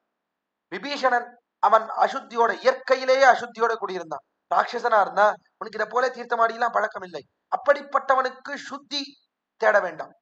அப்படிப்பட்டவன் அண்ணா பரிசுத்தமா இருந்துதான் சரணாதி பண்ணமா கிடையாது. ராமன் எப்படி இருக்கக்கூடியவன்னா இயற்கையிலேயே பரிசுத்தத்தோட கூடி இருக்கக்கூடியவன். எப்பொழுதுமே ராமனுக்கு எந்த காரியம் பண்ணாலும் அவனுக்கு நன்னா தீர்த்தமாடி தான் பண்ணி பழக்கம். எப்பொழுதுமே அவன் எப்பொழுதுமே எதுவுமே காரியமே பண்ணலனாலும் 3 வேளை குளிச்சுட்டே இருப்பான். நான் 3 வேளை தீர்த்தமாடிட்டு நன்னா எப்பொழுதும் சந்தியாவந்தனாதி எல்லாம் பண்ணிட்டு ஆச்சார பிரதனோ பெருமாள் தெரிகிறார். நம்முடைய பூர்வர்கள் ஆச்சார பிரதன் இன்னும் ஆச்சார பிரதானர் இன்னும் எப்பொழுதும் ஆச்சாரத்துல ஊன்றி இருப்பார். ராமன் எப்பொழுதும் தீர்த்தமாடி பழக்கம். இப்படி இருக்கக்கூடிய வால்மீகி முனிவரே சொல்லிட்டே வர காட்டுக்கு போனான் ராமன். இன்னும் வரக்கிறவர் காட்டுல எந்த நதியை பார்த்தாலும் உடனே சொல்லிடுவார் ராமன் இறங்கினான், அவ்விடத்திலே தீர்த்தமாடினான், சந்தியாவந்தனம் பண்ணான், மாத்தியானிகம் பண்ணான். ஒவ்வொரு நதிக்கும் சொல்லிட்டே வர கார்த்தால புறப்படுவான், மத்தியான நதி அடுத்த நதிக்கு வருவான், அவ்விடத்துல இறங்குவான், தீர்த்தமாடுவான், மறுபடியும் சந்தியாவந்தனம் பண்ணுவான். எப்பொழுதும் சுத்தியோடையே இருக்கக்கூடியவன் ராமன். அதனாலே அவன் அசுத்தியை தேட வேண்டாம். சரணாதி பண்ணும்போது அசுத்தனா இருந்துதான் பண்ணணும். எப்படின்னாதான் மற்ற வேலையில குளிச்சால் இப்ப நம்ம குளிக்காமல் அழுக்கோட இருந்துதான் பண்ணணும். அப்படின்னு ஏதாவது அழுக்கு வேட்டிய தேடி அதெல்லாம் உடுத்திண்டு அப்படி சரணாதி பண்ணுன்றது கிடையாது. சுத்தியோட இருக்கிறவன் அசுத்தியை தேட வேண்டாம், அசுத்தனா இருக்கிறவன் சுத்தியை தேட வேண்டாம். இருந்தபடியே அதிகாரியோகம் இத்தனை இருந்தபடியே அதிகாரி எப்படி இருக்கானோ அப்படியே சரணாதி பண்ணலாம். அதற்கு இப்படித்தான் பண்ண வேண்டும் என்று எந்த நியமும் இல்லை என்று ஆச்சரியமோ எடுத்து காட்டுகிறார். வேல்வெட்டி பிள்ளைக்கு பிள்ளை அருளி செய்த வார்த்தையை ஸ்மரிப்பது நம்முடைய பூர்வர்கள் ஆச்சரியமா காட்டினார்கள். அதனாலே எம்பெருமானிடத்திலே செல்லக்கூடிய காலத்திலே தூய்மையா போனோம், பரிசுத்தமா போனோம் என்பதெல்லாம் கிடையாது. கோயிலுக்கு தீர்த்தமாடாத போனோமா சுவாமி, என்ன சொல்ல வரி? அப்படியே போலாமா, எப்படி இருக்கோமோ அப்படியே போலாமா என்றால் அப்படி கோயிலுக்கு போகக்கூடாது. ஏன்னா கோயிலுக்கு செல்வது என்பது உடைய அலங்காரத்துக்கா. பெருமான் பார்க்கிறான், பார்க்கக்கூடிய காலத்திலே அவனுக்கு எப்படி இருக்கணும், பார்த்தால் அவனுடைய கண்ணுக்கு உகப்பா இருக்கணும். பார்த்தாலே என்னடா அது இப்படி போய் வந்து நிக்கிறான் யாரோ ஒருத்தன் யாரிவன் என்று பார்த்தாலே எம்பெருமானுடைய கண்ணை முடிந்து கண்ணை திருப்பி கொள்ளும்படியா இருக்கக்கூடாது. அதற்காக அவனுக்கு கைங்கரிய ரூபமா செல்லக்கூடிய காலத்துல இப்படித்தான் சரணாதி செய்ய வேண்டும் என்பது கிடையாது. ஆனால் அவனுக்கு கைங்கரிய ரூபமாக பார்க்கக்கூடிய காலத்திலே எம்பெருமானுக்கு முக்கோல்லாசம் ஏற்பட வேண்டும் என்பதற்காக நன்னா தீர்த்தமாடி பரிசுத்தமா நன்னா திருவாபரணங்களை எல்லாம் அவ்விடத்திலே நகைகளை எல்லாம் நன்னா அலங்காரங்கள் எல்லாம் பண்ணி கொண்டு செல்ல வேண்டும் என்று பெரியோர்கள் காட்டுகிறார்கள். அது நிற்க இவ தூயோமாய் வந்தோம் என்பது இவ என்னவோ தீர்த்தமாடிட்டு வந்தா பரிசுத்தமா வந்தா என்பதிலே நோக்கு கிடையாது. அது தேவையில்லை, வேண்டியதில்லை. இப்ப எப்படி வந்தார்கள், எதுக்காக தூயோமாய் வந்தோம்னு தெரிவிக்கிறார்களா? பேயத்திலே சுத்தி, வேறு எந்த ஒரு பிரயோஜனத்தையும் எதிர்பார்க்க வரவில்லை. எம்பெருமானே பிரயோஜனம், அவனே பலன் என்பதிலே உறுதியோட வந்தோம். ஏதோ நாங்க ஏதோ ஒரு காரியத்தை ஏதோ அவரிடத்துல வரணும், வந்து இது வாங்கிக்கணும் அது வாங்கிக்கணும், ஏதோ காலங்காலத்துல ராமனை எழுப்பி இதோ இதர புருஷார்த்தங்களை எல்லாம் வாங்கிக் கொள்ள வேண்டும் என்பதற்காக வரவில்லை. எம்பெருமானே பலம் என்பதிலே பரிசுத்தியோட வந்தோம் காட்டுகிறாள். அதைத்தான் தூயோமாய் காட்டுகிறாள். பரிசுத்தியா வந்திருக்கோம், தெரியுமா வந்திருக்கோம். துயிலழப்பாடுவான், இதற்கு மேலே எங்களுக்கு வேண்டியது. எம்பெருமான் துயிலழும்படியாக பாட வேண்டும். எம்பெருமானுடைய விஸ்வரூப சேவை இருக்கிறதே அதை சேவிக்கணும். பெருமான் எழுந்திருக்கக்கூடிய அழகு, அந்த அழகை ரசிக்க வேண்டும். உனன்னா சயனித்துக் கொண்டிருக்கிறான், எழுந்திருக்கும் போது என்ன அழகா இருப்பன், அந்த அழகை சேவிக்க வேண்டும். இந்த கோட்டியில ஏற்கனவே ஒருத்தர் அந்த அழகை சேவிச்சிருக்கார், விஸ்வாமித்ர மகர்ஷி. வேற எம்பெருமானுக்கு விஸ்வரூபம் பாடியிருக்கார், அவர் சேவிச்சிருக்கார். இப்படிப்பட்ட அழகை நாங்கள் எல்லோரும் சேவிக்க வேண்டும். எல்லாரும் சேர்ந்து எம்பெருமானுக்கு திருப்பள்ளி எழுச்சி பாடி அவனை எழுப்ப வேண்டும் ஆண்டாள் பிரார்த்திக்கிறாள். சீதா பிராட்டி அவள் உறங்கக்கூடிய அழகை ரசித்தாள். சமயா போதித ஸ்ரீமான் சுகசுப்த பரந்தபகா என்று ஸ்ரீமான் சுகசுப்தகா உறங்கிற காலத்தில என்ன அழகு என்ன அழகுன்னு சீதா பிராட்டி கண்டு கொண்டிருந்தாள். நாங்கள் எழுந்திருக்கும் போது இருக்கக்கூடிய அழகை காண வேண்டும், திருப்பள்ளி எழுச்சி அழகை நாங்கள் காண வேண்டும் என்று ஆண்டாள் பிரார்த்திக்கிறாள். துயிலழப்பாடுவான், அதை பாட வேண்டும், அதனாலே தேவரீர் எங்களுக்கு உள்ளே வழிவிட வேண்டும் என்று ஆண்டாள் பிரார்த்திக்கிறாள். துயிலழப்பாடுவான் வாயால் முன்னம் மாத்தாதே அம்மா, நீ நேச நிலைக்கதவம் நீக்கு வாயால் முன்னம். 2 பேரும் உடனே அனுமான் என்ன அங்கது என்ன 2 பேரும் பேசிக்கொள்ள தொடங்கினார்கள். அனுமான் எல்லாம் வந்தா இவர்களுடைய அபிப்பிராயத்தை எல்லாம் பார்த்தா பரிசுத்தியா வந்திருக்கோம்னு சொல்றா. இவருடைய அபிப்பிராயத்தை எல்லாம் பார்த்தா இவர்கள் எம்பெருமானுக்கு கைங்கரியம் செய்ய வேண்டும் வந்திருக்கிறான் தெரிகிறது, அதனால இவர்களை உள்ள விட வேண்டும் என்று அவனும் தெரிவித்தார். இவனும் அங்கதரும் முதல்ல சந்தேகம் இருந்தது, இவளை பார்த்தால் சந்தேகப்பட வேண்டிய அவசியம் இல்லை போல இருக்கு, உள்ள விடலாம் போல இருக்கு என்று 2 பேரும் பேசிக் கொண்டிருந்தார்கள், முணுமுணுத்துக் கொண்டிருந்தார். அப்பொழுது தெரிவித்தாள் ஆண்டாள், வாயால் முன்னம் மாத்தாதே அம்மா. போல முணுமுணுத்துக் கொண்டிருக்காதீர்கள் ரெண்டு பேரும். என்ன வாய் திறந்து பேச வேண்டாமா? வாய் திறந்து நீங்கள் வார்த்தை சொல்ல வேண்டும். என்ன பேச்சு சாமர்த்தியம் உடையவர்கள் அல்லவா? இப்படி முணுமுணுத்துக்கலாமா? உங்களுக்குள்ளேயே முணுமுணுத்துக்கலாமா? எங்களை நோக்கி வார்த்தை சொல்லுங்கள். எங்களை பார்த்து நீர் வார்த்தை சொல்ல வேண்டும். எப்படி ஆச்சரியமா பேசக்கூடியவர் நீர். அப்படி பேசக்கூடியவர் எங்களை நோக்கி பேச வேண்டாமா? ராமனே கொண்டாடும்படியான பேச்சு சாமர்த்தியத்தோட கூடியவன் அல்லவா திருவடியாகிற நீர். ராமன் கொண்டாடுறான் பம்பானத்தி கரையிலே. அனுமான் வந்து நின்றான். வந்து நின்று ராமனிடத்திலே பலபடியாக பேசினான். பைய வார்த்தைகள் எல்லாம் தெரிவிக்கிறான். அப்பொழுதோ ராமபிரானே, நீர் ஏன் கீழே அனுபவித்தோம்? ஏன் நீர் ஆபரணத்தை இட்டு உம்முடைய அழகை மறைத்துக் கொள்ளவில்லை? நீங்கள் யார்? எப்படிப்பட்ட யுவராஜர்கள், இளவரசர்கள் இத்தியாதி எல்லாம் பலபடியாக பேசினார். அவ்விடத்திலே அனுமான் கேட்டானோ இல்லையோ, திரும்பினான். லக்ஷ்மணனை பார்த்து திரும்பினான். திரும்பி, லக்ஷ்மணா, என்ன ஆச்சரியமா பேசுறான் பாத்தியா? நான் ரிக்வேத வினீதஸ்யா நா யஜுர்வேத தாரினா நா சாமவேத விதுஷா சக்கியமேவம் பிரபாஷிதும் நூனம் வியாகரணம் கிருஷ்ணம் மனேன பகுதாஷ்டிதம் பகுவியாஹரதானேன நகிஞ்சித் அபசப்திதம். அவன் தெரிவித்த அற்புதமான 2 ஸ்லோகங்கள்ல விடத்தில், நான் ரிக்வேத வினீதஸ்யா, இப்படி இவன் பேசுகிறான் என்று சொன்னால், ரிக்வேதம் இருக்கிறதே அதை நன்னா வினயத்தோட, அதிலே வினயத்தோட நன்னா அதை அபியசித்து இருக்க வேண்டும். நன்னா கத்துருக்கணும் ரிக்வேதத்தை. ரிக்வேதத்தை கற்றால்தான் இப்படி வினயத்தோட இவனாலே பேச முடியும். இல்லைன்னா இப்படி பேச முடியாது. நான் யஜுர்வேதாரினா, அதே போல் யஜுர்வேதம் இருக்கே அதை நன்னா மனசுல தரிச்சுட்டு இருக்கணும். யஜுர்வேதத்தை தரித்துக் கொள்வது என்பது ரொம்ப கஷ்டம். யஜுர்வேதத்தை இவன் தரித்தவனாக இருக்க வேண்டும். நான் சாமவேத விதுஷா, அல்லது சாமவேதத்திலே இவன் வித்வானாக பண்டிதனாக இருக்க வேண்டும். நன்னா தெரிஞ்சிருக்கணும். அப்பொழுதுதான் அந்த சாமவேதத்திலே இருக்கக்கூடிய ஸ்வரங்கள்லாம் இருக்கு. சாமவேதத்திலே ஸ்வரங்கள் என்பது ரொம்ப முக்கியம். சாதாரணமா இந்த ஸ்வரத்தை வைத்துத்தான் அர்த்தமே கொள்ள முடியும். இடத்துல எந்த பாகத்துக்கும் எப்பொழுதுமே ஸ்வரம் அது மாறாமல் செய்கிறது. ஸ்வரத்தை மாத்தினா அர்த்தம் மாறி போயிடும். இதுலயும் குறிப்பா சாமவேதத்திலே ஸ்வரத்தோட சேவிப்பது என்பது மிகவும் முக்கியம். அந்த ஸ்வரத்தை எல்லாம் நன்னா தன்னுடைய மனதிலே கொண்டவனாக, அதிலே பண்டிதனாக இருக்கிறான். தன் அர்த்தம் இப்படி பேச முடியாது. எவ்வளவு நன்னா பேசுறான்டா. பேச்சுல ரொம்ப வேகமா பேசுறது இல்லை, ரொம்ப மெதுவாகவும் பேசக்கூடாது. இப்ப மெதுவா இழுத்து இழுத்து மெதுவா பேசுறது அப்படின்றது கூடாது. அதே போல ரொம்ப வேகமா கிடுகிடுன்னு சில பேர் பேசிடுவான். என்ன பேசுற, என்ன சொல்ல வராருன்னே புரியாது. ஒரு கிடுகிடுன்னு பேசி முடிச்ச அப்புறம் தான் இன்னும் கொஞ்சம் மெதுவா இன்னொரு தடவை சொல்லுமே அப்படின்னு சொல்ல வேண்டும் முடியாது. சில பேர் ரொம்ப இழுத்து இழுத்து மெதுவா, காலத்துல என்ன நடந்ததுன்னா ஆரம்பிச்சு மெதுவா இழுப்பா, இழுத்து இழுத்து ராகம் போட்டு பேசிட்டே இருப்பா. அது பேசிட்டே இருக்காரு, எப்படா முடிப்ப என்று சொல்லும்படியா இருக்கும். அப்படி இருக்கக்கூடாது. அதே போல உச்சஸ்வரம், ரொம்ப வாய்ஸ் காது கிழிக்கிற மாதிரி இருக்கக்கூடாது. பேசினாரே ஐயோ காதெல்லாம் வந்து ஒரே அரையறதுன்னா, நான் இவ்வளவு சத்தமா பேசுறேன் அப்படின்ற மாதிரி இருக்கக்கூடாது. அதே போல வாய்க்குள்ளேயே முணுமுணுன்னு பேசக்கூடாது. அப்படி மிருதுவாகவும் பேசக்கூடாது. சரியான குரலிலே பேச வேண்டும். கேட்கிறவர்களுக்கு அது நல்லா கேட்கணும்படியா இருக்கணும். வாய்ஸ்ல வாய்ஸ் மாடுலேஷன் தெரிவிக்கிறார்களே, ஏத்த இறக்கம் இருக்கணும். எவ்விடத்துல ஏத்தனமோ அங்க ஏத்தணும், எவ்விடத்துல இறக்கணுமோ இறக்கணும். அதெல்லாம் விட்டுட்டு வரிசையா பேசிண்டே போனா, ராமன் வந்தான், லக்ஷ்மணன் வந்தான், சீதையோட 2 பேரும் சேர்ந்தார்கள், ஹனுமான் வந்தான், ஒரே நீளமா ஒரே வாய்ஸ்ல பேசிட்டு போனா அப்படியும் பேசக்கூடாது. அதே சமயத்துல அப்படி பாட்டை போலே பாடக்கூடாது. எல்லாம் வரிசையா பலபடியா தெரிவிக்கிறார் கோவிந்தராஜர். ராமாயணத்துக்கு வியாக்கியானம் எழுதக்கூடியவர், சம்ஸ்கிருத வியாக்கியானம் எழுதக்கூடியவர். அவர் இடத்துல பலபடியாக காட்டுகிறார் எப்படி பேச வேண்டும் என்று பலபடியாக காட்டுகிறார். சில பேர்லாம் அப்படி பாட்டை போலவே பேசுவார். ராமன் வந்தான் அவ்விடத்திலே அனுமானை பார்த்தான், இப்படி பாட்டா பாடிட்டே இருப்பான். பாட்டாவும் பாடக்கூடாது. ரேடியா எப்படி பேசணுமோ அப்படி பேச வேண்டும். அப்படி பேசினான் அனுமான். அப்படி பேசுறான்னா இது எல்லாம் சேர்ந்து இருக்கணும். ஒவ்வொன்னு இருந்தா போறாது. சக்கியமேவம் பிரபாஷித்தும், ரிக்வேதம் மட்டும் தெரிஞ்சிருந்தா போறாது, எதிர்வேதம் மட்டும் தெரிஞ்சிருந்தா போறாது. இது எல்லாம் சேர்ந்து இருக்கணும்.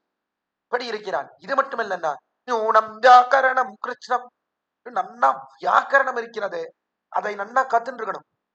வியாக்கரணம் தெரியலன்னா இதை போல பேச முடியாது. வியாக்கரணம்னா கிராமர், கிராமர் இலக்கணம்னு தெரிவிக்கிறார்களே தமிழ்ல, அந்த இலக்கணம் நன்னா தெரிஞ்சிருக்கணும். தெரியலன்னா இப்படி பேச முடியாது. எங்கேயாவது ஒரு தப்பு வந்துடும், இலக்கண பிழை வந்துடும். அப்படி பிழையே இல்லாமல் பேசுறான்னா வியாக்கரணம் அது நன்னா தெரியணும்.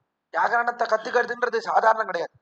காலத்துலாம் வியாக்கரண கிளாஸ் அப்படின்னா விளக்கெண்ண கிளாஸ் சொல்லுவாங்க. விளக்கெண்ணை எடுத்து வாயில விட்டா போல இருக்கு. இப்படி இருக்கக்கூடியது இந்த கிராமர்ன்றது. மாத்தி மாத்தி என்ன சொல்றான் அப்படின்றத சரியா தெரிஞ்சுக்கணும். அதை இவன் எப்படி கத்துனா ஹனுமான் ஆச்சரியம். வியாகரணம், நவவியாகரணம் என்று 9 வியாகரணங்கள் இருக்கிறது சம்ஸ்கிருதத்திலே. 9 கிராமர் புக்ஸ் இருக்கு. அந்த 9 வியாகரணத்தையும் கற்று வைத்திருந்தான் நடுமான். நவவியாகரண பண்டிதன் என்றே பேர். 9 வியாகரணத்தையும் கத்துண்டான். அதுல சூரிய வியாகரணம் என்ற ஆச்சரியமான வியாகரணம். இந்த சூரிய வியாகரணத்தை சூரியனிடத்திலே போய் கட்டுக்கணும்னு ஆசைப்பட்டான். அதனால அனுமான் நேரா சூரியன் கிட்ட போயிட்டான். சூரியன் கிட்ட போய், சூரிய பகவானே, எனக்கு நீர் சூரிய வியாகரணத்தை சொல்லிக் கொடுக்கணும் அப்படின்னு கேட்டான். சூரியன் பார்த்தார். அவன் சொன்னான், பாருப்பா அனுமன்னு, எனக்கு நேரமே இல்லை. பாத்தியா, நானே ஓடிண்டே இருக்கேன். இங்க இருந்து அமெரிக்காவுக்கு போறேன், அமெரிக்கால இருந்து இந்தியா வரேன், இங்கேயும் அங்கேயும் சுத்தி சுத்தி திரிஞ்சுட்டே இருக்கேன். எங்க எனக்கு நேரம் இருக்கு உனக்கு வியாகரணம் எல்லாம் சொல்லி கொடுக்கறதுக்கு? அதனால நேரம் இல்லை, வேற யார்ட்டையாவது கெடுத்துக்கும் அப்படின்னு சொன்னான். சொன்னவாறே அவன் சொன்னான். அனுமான் சொன்னான், இல்ல இல்ல, சூரிய வியாகரணத்தை உமகிட்ட தான் கத்துக்கணும்னு இருக்கேன். அதனால உம்ம காரியத்தை தடுக்க வேண்டாம். நீர் இதெல்லாம் இந்த காரியத்தெல்லாம் வேலையெல்லாம் முடிச்சு வச்சுட்டு வந்துட்டு எனக்கு இந்த கிளாஸ் எடுக்கணும்ன்றதெல்லாம் கிடையாது. நீர் போயிட்டே இருக்கும் உங்க குதையில, நான் பின்னாடி பறந்து வந்துட்டே இருக்கேன். நீர் வியாகரணம் சொல்லி கொடுத்துட்டே போம், நான் பின்னாடி பறந்து வந்தே கத்துக்கிறேன் அப்படின்னு சொன்னான். உடனே பார்த்தான், சூரியன் பார்த்தான். சரி, அதுக்கு என்ன, சொல்லிட்டே போறேன்னு முன்னாடி சொல்லிட்டே போனான். இவன் பின்னாடி பறந்து சென்று சூரியனுக்கு பின்னாடி பறந்து போய் கத்துனான். ஆச்சரியம். வியாகரணம்ன்றது சாதாரணமா ஒரு இடத்துல உட்கார்ந்து கத்துண்டாலே புரியாது. இவன் பின்னாடி பறந்து போய் கத்துண்டான். அற்புதம். எடிக்கா ஒரு கதை தெரிவிப்பது. ஒரு ஊர்ல ஒரு வாத்தியார் ஒரு வியாகரணம் சொல்லி கொடுத்துருந்தது. பசங்கள்லாம் உட்கார்ந்துருந்தா, பசங்கள்லாம் உட்கார்ந்துட்டு எல்லாம் கேட்டு இருந்தா, நல்லா கவனிச்சு கேட்டு இவரு நன்னா சொல்லி கொடுத்துட்டு இருந்தார். பார்த்தார், சரி நான் வியாகரணம் ஓரளவுக்கு சொல்லி கொடுத்தாச்சு, பசங்களுக்கு புரிஞ்சுதா இல்லையான்னு தெரியணுமே, அதனால ஏதாவது கேள்வி கேட்போம், புரிஞ்சுதா இல்லையான்னு பார்ப்போம். அதுவும் ஒரு பையனை பார்த்தா எங்கேயோ கொஞ்சம் கவனம் சரியில்லா மாதிரி இருக்கு, இடத்துல முதல்ல புரிஞ்சுதான்னு அப்படின்னு நினைச்சார். அவனை எழுப்பினார். ஏய் கோவிந்தா எழுந்துடுறா அப்படின்னு.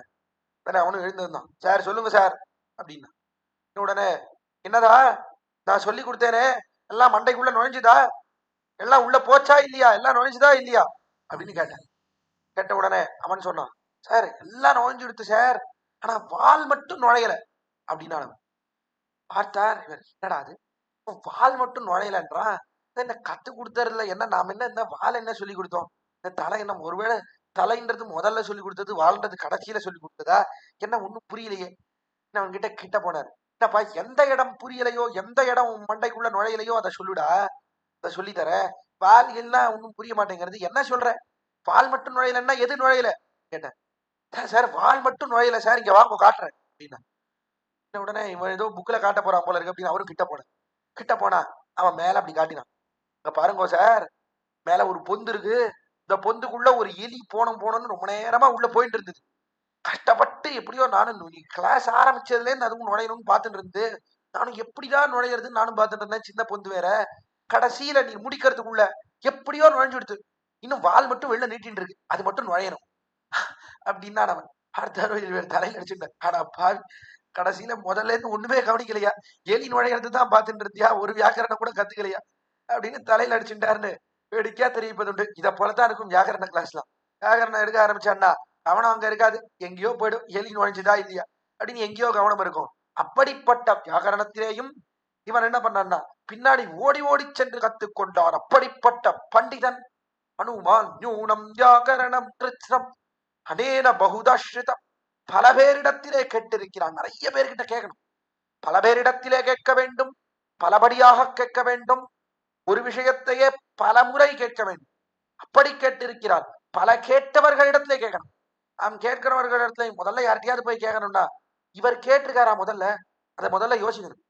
கேட்டிருக்காரா இல்ல இவர் சொந்தமா சொல்றாரா, இவர் யாருகிட்ட கேட்டிருக்கார், இவர் யாருகிட்ட கேட்டிருக்காரோ அவர் முதல்ல கேட்டவரா என்பதெல்லாம் ஆராய்ந்து பார்த்துத்தான் ஒருவரிடத்திலே சென்று கேட்க வேண்டுமே தவிர, இல்லைன்னா ஒன்றும் பிரயோஜனம் இல்லை. நாம் கேட்கறதும் யாரோ ஒருத்தர் யார்ட்டையுமே கேட்காதவர்கிட்ட கேட்டுவிட்டோம், அப்புறம் அவரும் தப்பு தப்பா சொல்லி அதை நாம் அறிந்து கொண்டோம், அது ஒரு காலத்திலேயும் சேராது. பெரியோர்களிடத்திலே கேட்டவர்களிடத்திலே தான் போய் கேட்க வேண்டும். அப்படி கேட்டிருக்க வேண்டும். இப்படி பேசணும்னா இவன் கேட்டிருக்கான், அதனால தான் பேசணும். அனேன பகுதாஸ்ரிதம் பகுவியாஹரதானேனா நகிஞ்சித் அபசப்திதம். இதுக்கெல்லாம் மேலே ஒரு அபசப்தம் கூட இல்லையே. அனுமான் பார்த்து லக்ஷ்மணனை பார்த்து தெரிவிக்கிறான், இவ்வளவு நேரம் பேசினான் இவன், நானும் கவனிச்சுட்டே இருந்தேன், ஏதாவது ஒரு தப்பு வருமோ. சில பேர்லாம் பெரியவா பார்த்துட்டே இருப்பான், ஏதாவது போய் பேசினா இவன் என்னதான் தப்பா சொல்றான், ஏதாவது வார்த்தை தப்பா சொல்றான், அதுலயே தான் கவனம் இருக்கும். அவளுக்கு என்ன பேச்சுல கவனமே போகாது. அதை போலயா ராமன் அப்படின்னா அதை போல இல்லை. இருந்தாலும் பேசக்கூடிய காலத்திலே ஒரு அபசப்தம் கூட வரவில்லை. எவ்வளவு நேரம் பேசினான், தவறான வார்த்தைன்றதே இல்லைண்ணா, எல்லாம் சரியான வார்த்தையா இருக்கு. சுவாமி இருந்தார், இந்த சுவாமிக்கு என்ன பேர் அப்படின்னா அப்ளாச்சாரியர்னு பேர். யார் போய் அவர்கிட்ட கேட்டாலும் சுவாமி உங்க திருநாமம் என்ன அப்படின்னு கேட்டா அப்ளாச்சார் அப்படின்னு சொல்லுவேன். அபசப்த பயம் நாஸ்தி அப்ளாச்சாரிய சந்நிதம். வேடிக்கையா ஒண்ணு தெரிவிப்படும். அபசப்த பயம் நாஸ்தி, அபசப்தம் தவறான சப்தம் வந்துடுமோ, பெரியவா கிட்ட பேசுறதுன்னா தவறான சப்தம் வந்துடுமோ நான் பயப்படணும். நம்ம ஏதாவது பேசுறோமே, தவறான வார்த்தை பேசிட போறோம் என்று பயப்படணும். இந்த பயம் யாரிடத்துல இருக்க வேண்டாம்னா அப்ளாச்சாரிய சந்நிதம். அப்ளாச்சார்னு ஒருத்தர் இருந்தார், அவர்கிட்ட அபசப்தம் வந்துடுமோன்னு பயப்படவே வேண்டாம். ஏன் அவர்கிட்ட ஏன் பயப்பட வேண்டாம் அப்படின்னா, அவர்கிட்ட போய் பேர் என்னன்னு கேட்டா அப்ளாச்சார்னு சொல்லுவார். உண்மையிலேயே அவர் பேர் என்ன அப்படின்னா அப்புள் ஆச்சாரியர் அப்படின்னு பேர். அப்புள்னா கருடன், அப்புள்ளின் பின்போன தனியஞ்சமே அப்படின்றார் சுவாமி நம்மாழ்வார். அப்புள் அழகிய புல் கருடன், கருடாச்சார்னு அவருக்கு பேர். அப்புள்ளாச்சாரி என்ற பேரை அவர் அப்ளாச்சார் அப்ளாச்சார்னு சொல்லுவார். இவர் பேரே அபசப்தம், பேரே அபசப்தம், இவரே தப்பா சொல்றார். இப்படி இருக்கும்போது அவர்கிட்ட அபசப்தம் வருமோன்னு எதுக்கு பயப்படும்? இனி வேடிக்கையா ஒண்ணு தெரிவிப்பதுண்டு போல அபசப்தம் வருமோன்ற பயம் இல்லாமல் அப்படி பேச வேண்டும். பெரியவர்கள்ட்ட பேசுறதுன்னா அபசப்தம் வந்துடக்கூடாதுன்னு பயத்திலே ஏதாவது ஒரு அபசப்தம் வந்துடும். அதை போல இல்லாமல் எந்த ஒரு அபசப்தமும் இல்லாமல் பேசினான், ஒரு அபசப்தம் கூட வராமல் பேசினான். என்ன ஆச்சரியம் என்று தெரிவிக்கிறார். விடத்திலே கொண்டாடுகிறான். அகிஞ்சித் அபசப்திதம் கொண்டாடினான். அதைத்தான் கம்மநாட்டாழ்வார் தமிழாக்கிறார். யாருகொலை சொல்லின் செல்வன் பிரிஞ்சனோ விடவனான். இவன் யாருன்னு தெரியலையே, பிரிஞ்சனா பிரம்மாவா அல்லது விடவனான் என்று ருத்ரனா. பிரம்மா வந்திருக்கானா, ருத்ரன் வந்திருக்கானா, அதை போல பேசுகிறானே, இவன் யாருன்னு தெரியவில்லையே என்று ஆச்சரியப்பட்டார். அவ்விடத்திலே ராமன் ஆச்சரியப்பட்டு லக்ஷ்மணனை பார்த்து தெரிவித்தார், இவ்வளவு அழகா இவன் பேசுறதுனால இவனிடத்துல என்னால பேசவே முடியாது போல இருக்குன்னா, என்னால இவனோட பேசுவதற்கு சாமர்த்தியம் இல்லை, அதனாலே நீ பேசு, நீதான் ஆதிசேஷனா இருக்கக்கூடியவன், அதனாலே நீ பேசுன்னு தெரிவித்தான் ராமன். அப்படி ராமனே மதித்த செல்வத்தை உடையவன், சொல்லின் செல்வன், சொல்லினுடைய செல்வத்தை உடையவன். அதுதான் இவனுக்கு அழகு, எவ்வளவு அழகாக பேசக்கூடியவன். இவன் அழகாக பேசினபடியினாலே தான் இந்த காண்டத்துக்கே சுந்தர காண்டம்னு பேர் ஏற்பட்டது. பல காரணங்கள் உண்டு. ராமாயணத்திலே 5வது காண்டத்துக்கு சுந்தர காண்டம், அழகான காண்டம் என்று பேர். எதனாலே என்றால் சுந்தரன் அவனை பத்தி பேசுகிறபடியாலே சுந்தர காண்டம் என்று ஒரு காரணம். சுந்தரன் ரொம்ப அழகோட கூடினவன் அனுமான். என்ன அழகு இவனுக்கு, என்ன அழகுன்னா ஒன்னு இவன் செய்த காரியம் அழகுதான காரியம், அழகான காரியத்தை செய்தான். ராமனையும் சீதையும் சேர்த்து வைத்தான், அழகான காரியத்தை செய்தான். அதனாலே சுந்தரகா அழகன், இவன் அழகன்னு சொல்லலாம். அல்லது இவன் பேச்சே அழகா இருக்கு, அழகாக பேசக்கூடியவன், பரம மதுரமாக பேசக்கூடியவன், அப்படிப்பட்டவன் அழகன். அவன் செய்த காரியங்களை எல்லாம் பேசுகிறபடியாலே சுந்தரகாண்டம் இதுக்கு பேராயித்துன்னு பெரியோர்கள் காட்டுகிறார்கள். அப்படிப்பட்ட பேச்சின் அழகை உடையவன் நீ பேச வேண்டாமா? வாயால் முன்னம் மாத்தாதே அம்மா, வாயால் முதலிலே நீ பேச வேண்டாமா? வாய் திறந்து வார்த்தை சொல்ல வேண்டாமா? வாயால பேசணும். முணுமுணுத்துக் கொள்ளக்கூடாது, உங்களுக்குள்ளே முணுமுணுத்துக் கொள்ளக்கூடாது. நன்னா எங்கள் காதுபடும்படியாக நீ வாய் திறந்து வார்த்தை சொல்ல வேண்டும். மாத்தாதே, தடுக்காமல் எங்களுக்கு வார்த்தை சொல்ல வேண்டும். உள்ள போகாதங்கோ, உங்களெல்லாம் உள்ள அனுப்ப முடியாது, வெளியில போங்க என்று வார்த்தை சொல்லக்கூடாது. என்ன வார்த்தை சொல்ல வேண்டும்? உள்ளே செல்லுங்கோள் என்று பரம மதுரமாக தெரிவிக்க வேண்டும். அக்காலத்தில் அப்படித்தானே தெரிவித்தீர்கள். பீஷணாழ்வான் வந்த காலத்திலே என்ன தெரிவித்தார்கள்? முதல்ல இவனை உள்ள விடக்கூடாது. சுக்ரீவன் தெரிவித்தான், பத்தியதாம் என்று, இவன் கொல்ல தகுந்தவன், அண்ணா அடிக்க தகுந்தவன். எல்லாம் ராட்சதர்கள் இடத்துல இருந்து வந்திருக்கிறான். எப்பொழுது வந்திருக்கணும் இவன் வருதுன்னா, எப்போ சீதையை ராவணன் தூக்கின்னு போனானோ அப்பவே வந்திருக்கணும். அதர்ம மார்க்கத்துல இருக்கான் ராவணன், அவன் கூட இருக்கக்கூடாது என்று புறப்பட்டு கிஷ்கிந்தைக்கு வந்து சேர்ந்திருந்தான் என்று சொன்னால் இவனை நான் நம்பியிருப்பேன். அதெல்லாம் விட்டுட்டு லங்கைக்கு நெருப்பெல்லாம் வச்ச அப்புறம் சமுத்திரக்கரைக்கு வந்த அப்புறம் அண்ணாவன் இடத்துல பயந்து இவ்விடத்துல வந்து சேர்கிறான் அப்படின்னா, ஒண்ணு இங்க நடக்கக்கூடியதையெல்லாம் ராவணனுக்கு தெரிவிக்க வேண்டும் என்றபடியால வந்திருக்கான். அல்லது இப்பொழுது இவ்விடத்துல வந்தா ராஜ்யம் கிடைக்கும், அண்ணா எப்படியும் செத்து போடுவான், இங்க வந்தாதான் ராஜ்யம் கிடைக்கும்னு நினைத்து வந்திருக்கிறார். ஒரு காலத்திலேயும் இவனை விடக்கூடாது, இவனை நன்னா தண்டிக்கணும், கட்ட வேண்டும், அடிக்க வேண்டும், கொல்ல வேண்டும் என்று தெரிவித்தார் சுக்ரீவன் தொடக்கமானவர் எல்லாரும் சொன்னார். அப்படி சொன்னவர்களே இப்பாடு ராமன் பலபடியாக பேசினார். எல்லாம் கூடாதுடா, வந்தவனை ஒரு காலத்திலேயும் தள்ளக்கூடாது, கட்டாயம் அவர்களை கொல்லவே, அவர்களை சேர்த்துக் கொள்ள வேண்டும் என்று பலபடியாக பேசினான். பேசின பிற்பாடு கடைசியில என்ன ஏற்பட்டது அப்படின்னா, அவனே சொல்லிட்டான், சுக்ரீவனே தெரிவித்தான், அஸ்மாபிஸ்துல்யோ பவது என்று இவன் எங்கள் எல்லோரிலேயும் ஒருவன். சில எம்பெருமான் இவனை போய் அழைத்து வர சொன்னான், சுக்ரீவனை போய் அழைத்து வர சொன்னான், சுக்ரீவனும் அழைத்து வந்தார், அழைத்து வந்து சேர்த்து கொண்டான். எங்கள் கூட்டத்துக்கெல்லாம் சமமானவன் இவன் என்று கடைசியில சுக்ரீவன் தெரிவிக்கிறான். எங்கள் எல்லாருக்கும் சமம் இவன் தான், இவன் ஒருத்தன் எங்க எல்லோரையும் காட்டுகிறான் என்று அக்காலத்தில அற்புதமா தெரிவித்தான் சுக்ரீவன் என்று அவர்கள் எல்லோரும் அங்கீகரித்தார்கள். சுக்ரீவன் முதலியோர்கள் எல்லோரும் கடைசியில இந்த குரங்கள் எல்லாம் விபீஷணனை சேர்த்து கொண்டார்கள். தங்களிலே ஒருவன், தங்கள் எல்லோரையும் காட்டக்கூடியவன்னு அவ்விடத்திலே எடுத்து பேசினான் சுக்ரீவ மகாராஜன். அதனாலதான் என்ன ஏற்பட்டதுன்னா, பிற்பாடு ராமன் சமுத்திரத்தை கடக்கலாம், எப்படி கடப்பது என்று யார்கிட்டயாவது கேட்கணும். இன்னைக்கு யார்கிட்ட கேட்கறது பார்த்தான். பார்த்து என்ன பண்ணான், நேரா விபீஷணன் போய் கேட்டுட்டான்.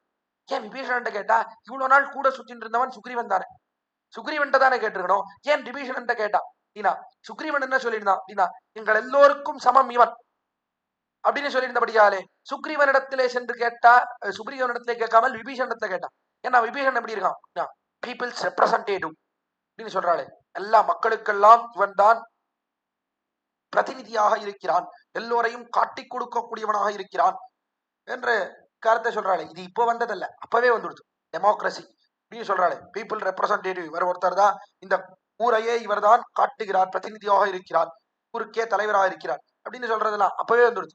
மொத்த குரங்கு கூட்டத்துக்கும் பிரதிநிதியாக விபீஷணன் இருப்பன் என்று சுக்ரீவனை சொல்லிட்டான். அதனாலதான் ராமன் என்ன பண்ணான்னா, ஒவ்வொரு குரங்கா போய் கேட்கறதுக்கு பதிலா விபீஷணன் கேட்டா எல்லா குரங்கிட்டையும் கேட்ட மாதிரி ஆயிடும் என்று விபீஷணனிடத்திலே கேட்டான்னு ஆச்சரியமா நம்முடைய பூர்வர்கள் தெரிவிக்கிறார்கள். அப்படி குரங்கள் எல்லாம் விபீஷணன் எங்களே ஒருவன், எங்களை எல்லோரையும் எடுத்து காட்டக்கூடியவன் சொல்லும்படியாக அங்கீகரிக்கும்படியாக அவர்களிலே ஒருவனானான் விபீஷணன். அதே போலத்தான் இப்பானும் வந்தவுடனே நீங்கள் சந்தேகித்தீர்கள், உள்ள விடலாமா வேண்டாமா என்று பலபடியாக ஆராய்த்தீர்கள். அப்படிப்பட்ட நீங்களே இவர்களை உள்ள விடலாம், இவர்கள் கட்டாயம் சேர்த்துக் கொள்ள தகுந்தவர்கள், இவர்களை உள்ள விட வேண்டும் என்று நீங்களே பேசும்படியாக ஏற்பட்டதே, ஏற்பட வேண்டும் பிரார்த்திக்கிறாள் என்றால், வாயால் முன்னமும் நம்மாத்தாதே அம்மா. இப்படி விபீஷணனை முதல்ல தளரும் சொல்லிட்டு பிற்பாடு சேர்த்துட்டு, அதே போல எங்களை எல்லாம் வந்தவுடனே தடுத்தீர்கள் உள்ளே விடாம, அப்படிப்பட்ட நீங்களே உங்கள் வாயாலேயே உள்ள விட வேண்டும். ராமன் வந்து உள்ள விடக்கூடாது, நீங்களே உள்ள விட என்று பிரார்த்திக்கிறாள். இப்படி பேசாமல் இருக்கலாமா ஹனுமானே? சீதா பிராட்டி சொன்ன வார்த்தை, அதை நீ கடைபிடிக்க வேண்டாமா? சீதா பிராட்டி என்ன சொன்னா, வாசா தர்மம் அவாப்னுஹி. சீதா பிராட்டி தெரிவிக்கிறாள் ஹனுமானிடத்துல, ஹனுமன்னு புறப்பட்டு செல், ராமன் இருக்கக்கூடிய இடத்துக்கு செல், இடத்துக்கு சென்று நான் இப்பொழுது சொன்னேனே இந்த வார்த்தையெல்லாம் போய் சொல்லு. மாசம் நஜீவிஷ்யே, ஒரு மாசத்துக்கு மேலே உயிருடன் இருக்க மாட்டேன் முதலியதாக நான் சொன்ன அடையாளங்கள் என்ன, இந்த வார்த்தைகள் எல்லாம் அவரிடத்திலே போய் சொல்லுவாயாக. சொல்லி வாச்சா தர்மம் அவாப்னுஹி, உன்னுடைய வார்த்தையினாலே நீ தர்மத்தை செய்வாயாக, புண்ணியத்தை செய்வாயாக. என்ன அர்த்தம்? நீ பேசுகிற வார்த்தையால தான் ராமன் உயிரோடையே இருக்க போறான். நீ பேசலன்னா ராமனுக்கு உயிரே போயிடும். இவ்வளவு காலம் பிடிந்து துடித்துக் கொண்டிருக்கக்கூடியவன் வார்த்தையை கேட்டுத்தான் உயிர் தரித்திருப்பான். அப்படிப்பட்ட புண்ணியத்தை நீ செய்ய வேண்டும், வாயினாலே அப்படிப்பட்ட தர்மத்தை செய்ய வேண்டும். நீ போக வேண்டும், போய் உன் வாய் திறந்து வார்த்தை சொல்ல வேண்டும். ராமனிடத்திலே போலே இருக்கிறாள் சீதா பிராட்டி, இருக்கிறாள் காத்து கொண்டிருக்கிறாள் என்று வார்த்தையை சொல்லி தர்மத்தை செய்வாயாக. தர்மத்தை செய்வதென்னா என்ன? உன்னுடைய உயிரை காப்பாற்றுவாயா. தண்ணீர் பந்தல் வைக்குமா போலே, தண்ணீர் பந்தல், பெரிய தண்ணீர் பந்தல்லாம் வைக்கிறா, என்ன பண்றா, தாகத்தோட வருகிறவர்கள், உயிரே போயிடும் வரக்கூடியவர்கள், அப்படிப்பட்டவர்களுக்கு நீர் வார்க்கிறார்கள். அதே போல வறண்டு கிடக்கிறான் சக்கரவர்த்தி திருமகன் ராமபிரான், காத்து கொண்டிருக்கிறான் எனக்காக. அப்படிப்பட்டவனுக்கு ஒரு குடம் தீர்த்தம் நீதான் வாங்கணும். இடத்திலே சென்று ராமனுக்கு சீதை உயிரோடு இருக்கிறாள்னு சொல்ல வேண்டும். வாய் படைத்த பிரயோஜனம் இந்த கைங்கரியத்தை செய்வாயாக என்று சீதா பிராட்டி தெரிவித்தாள். அதை நீ இப்போ அனுஷ்டிக்க வேண்டாமா? வாய் படைத்த பிரயோஜனம் ராமனிடத்திலே சீதையை பற்றி சொல்லி சீதையை உயிர்ப்பித்த ராமன் உயிரோடு இருக்கும்படியா பண்ண, அதே வாய் படைத்த பிரயோஜனம் எங்களிடத்திலே பேசி எங்களை உள்ளே விட்டு எங்களுடைய உயிரும் இருக்கும்படியா பண்ண வேண்டாமா? அதுக்காகவா சீதை உன்னை நியமித்திருக்கிறாள் இவ்விடத்திலே, வாய் படைத்த பிரயோஜனம் பெற வேண்டாமோ? வாயாலே எங்களை உள்ளே அனுமதிக்க வேண்டாமோ என்று ஆண்டாள் பிரார்த்திக்கிறாள். வாயால் முன்னம் மாத்தாதே அம்மா. அம்மா, நீர்தான் சுவாமியாக இருக்கிறாய், நீ எங்களை உள்ளே விட வேண்டும். நீ விட்டால்தான் எம்பெருமானுக்கு எங்கள் இடத்துல பிரீத்தி ஏற்படும். நீ விடல, நீ தடுத்துட்ட பிற்பாடு நாங்கள் எப்படியோ உன்னை எல்லாம் தள்ளிட்டு உள்ள போயிட்டோம்னு வச்சுக்கிறது. இப்பெல்லாம் அப்படித்தானே போயிடுறான். நான் பெரிய ஸ்ரீரங்கம் முதலிய கோயில்கள் எல்லாம் நான் ஒரே கூட்டம், வாட்ச்மேன்னா உள்ள விட மாட்டேன். நீ தள்ளுனா என்ன பண்றா, அவ்விடத்துல இருக்கக்கூடிய மாமிகள்லாம் சேர்ந்து வாட்ச்மேனையே தள்ளிட்டு உள்ள போயிடும். நான் அவ்விடத்துல இருக்கிறவங்க அவனையே உருட்டிட்டு அவனையே அந்த பக்கம் தள்ளிட்டு பிடிச்சி தள்ளிட்டு எல்லாரும் உள்ள போயிடுறேன். அதை போல நாங்கள் இவ்வளவு பேர் இருக்கோம். இதுபடியாலே உன்னையே தள்ளிவிட்டு உள்ளே சென்றோம்னே வச்சுப்போம். நான் தள்ளிட்டு போக மாட்டோம். இருந்தாலும் அப்படி போனாலும் எம்பெருமானுக்கு எங்க இடத்துல ஆனந்தம் ஏற்படுமா, பிரீத்தி ஏற்படுமான்னா பிரீத்தி ஏற்படாது. பெருமானுக்கு எதனால திரும்ப எங்க இடத்துல பிரீத்தி? நீ எங்களை அனுமதிக்க வேண்டும். இவர்கள் இந்த வாயிற்காப்போனும் தோரணவாசற்காப்போனும் ஹனுமானும் மங்கதனும் இவர்கள் வந்தவர்கள் நல்லவர்கள் என்று அபிமானித்து அவர்கள் உள்ளே அனுப்பினால்தான் பெருமானுக்கு ஆனந்தம் ஏற்படும். பெருமானுக்கு பிரீத்தி எதனால தெரியுமா? நாங்கள் வந்தோன்றபடினாலே எங்க எடுத்த பிரீத்தி இல்லை, அனுமானாலே அனுப்பப்பட்டவர்கள் என்கிறபடியாலே எம்பெருமான் பிரீத்தி செய்யும். அம்மா நீர் தான் சேர்த்து வைக்க வேண்டும். எம்பெருமானுக்கு எதனால பிரீத்தி? சேதனர்கள்லாம் எம்பெருமான் இடத்துல போய் காலைல விடுற பெருமான் எதனால மிகுந்த பிரீத்தியோட இருக்கான் அப்படின்னா, இவர்கள் நம்மை வந்து தொழுகிறார்கள் சேவிக்கிறார்கள் என்ற படினாலே அல்ல, ஆச்சாரிய முக்கேன இவர்கள் பத்தி இருக்கிறார்கள். ஆச்சாரியன் அவன் இவர்களை அபிமானித்திருக்கிறான். ஆச்சாரிய அபிமானத்திலே ஒதுங்கினவர்கள் இவர்கள் என்கிறபடியாலே எம்பெருமானுக்கு பிரீத்தி அதிகமா இருக்கு. அதே போலத்தான் நீதானே ஆச்சாரியனா இருக்க, உன்னுடைய அபிமானத்துல நாங்கள் ஒதுங்க வேண்டும். நீ எங்களை உள்ளே விட வேண்டும். விட்டாலும் பெருமான் என்ன பண்ணுவன்? அனுமானாலே அனுப்பப்பட்டவர்கள், அதனால இவர்கள் நம் பிரீத்திக்கு விஷயம் என்று அனுமானிடத்திலே செய்யக்கூடிய பிரீத்தியினிடத்திலே அனுமானிடத்திலே எம்பெருமான் காட்டுற பிரீத்தியை காட்டிலும் எங்க இடத்துல பிரீத்தி அதிகமா இருக்கும். நீ எங்களை அனுப்பினாய்னு சொன்னால்னு அண்டாள் ஆச்சரியமா தெரிவிக்கிறார். இப்படி கூட உண்டான ஒருத்தர் இடத்துல இருக்கக்கூடிய பிரீத்தி அவர் அனுமதித்தார்ன்றபடினாலே இன்னொருத்தர் இடத்துல ஏறி பாயுமா என்றால், ராமன் விஷயத்திலே அப்படிதான் பார்க்கிறோம். ராமன் தெரிவிக்கக்கூடிய அற்புதமான வார்த்தை. திரும்பி வந்தான், வால்மீகி முனிவர் கொண்டாடுகிறார் ராமனுடைய தன்மை. ராமனுக்கும் சீதைக்கும் கல்யாணம் நடந்தது மிதிலையிலே. திரும்பி அயோத்தியா நகரத்துக்கு வந்தார்கள். 12 வருஷ காலம் ஆனந்தமாக ரமித்தான் சீதா பிராட்டியோட. ரொம்ப சந்தோஷமா இருந்தான் விடத்திலே. ராமன் இப்படி இருக்கான். ஆவஸ்து சீதையோசார்த்தம் யஜஹோர பகூன் பலபடியா அனுபவத்தை செய்தார்கள் 2 பேரும் சேர்ந்து. அப்படி அனுபவிக்கக்கூடிய காலத்திலே ராமன் ஏன் இப்படி இவ்வளவு பிரீத்தியோட இருக்கான்? சீதை இடத்திலே ராமனுக்கு இவ்வளவு காதல் இருப்பதற்கு காரணம் என்ன என்றால், ஆச்சரியமா தெரிவித்தார் அவ்விடத்திலே. பிரியாஹி சீதா ராமஸ்யா தாரா பிரிதி கிருதாயிதா குணாச்சா ரூப குணாச்சா பூயோ பூயோப்யவர்த்ததா. ராமனுக்கு சீதை இடத்துல இருக்கக்கூடிய காதல் இருக்கே, அது பெருகின்றே போச்சு. ஏன் தெரியுமா? பிரியாஹி சீதா ராமஸ்யா, ராமனுக்கு சீதை மிகவும் பிரியத்துக்கு விஷயமா இருந்தாள், பிரீதிக்கு விஷயமா இருந்தாள். ஏன்? முதல் காரணம் என்ன? தாரா பிதிர் கிருதாயிதி என்று இவள் மனைவி என்பதை யார் சொன்னார்னா தகப்பனார் சொன்னார். தகப்பனார் தேர்ந்தெடுத்த பெண் பிள்ளை தசரத சக்கரவர்த்தி அவர் தேர்ந்தெடுத்த பெண் என்கிறபடியாலே பிரீத்தி.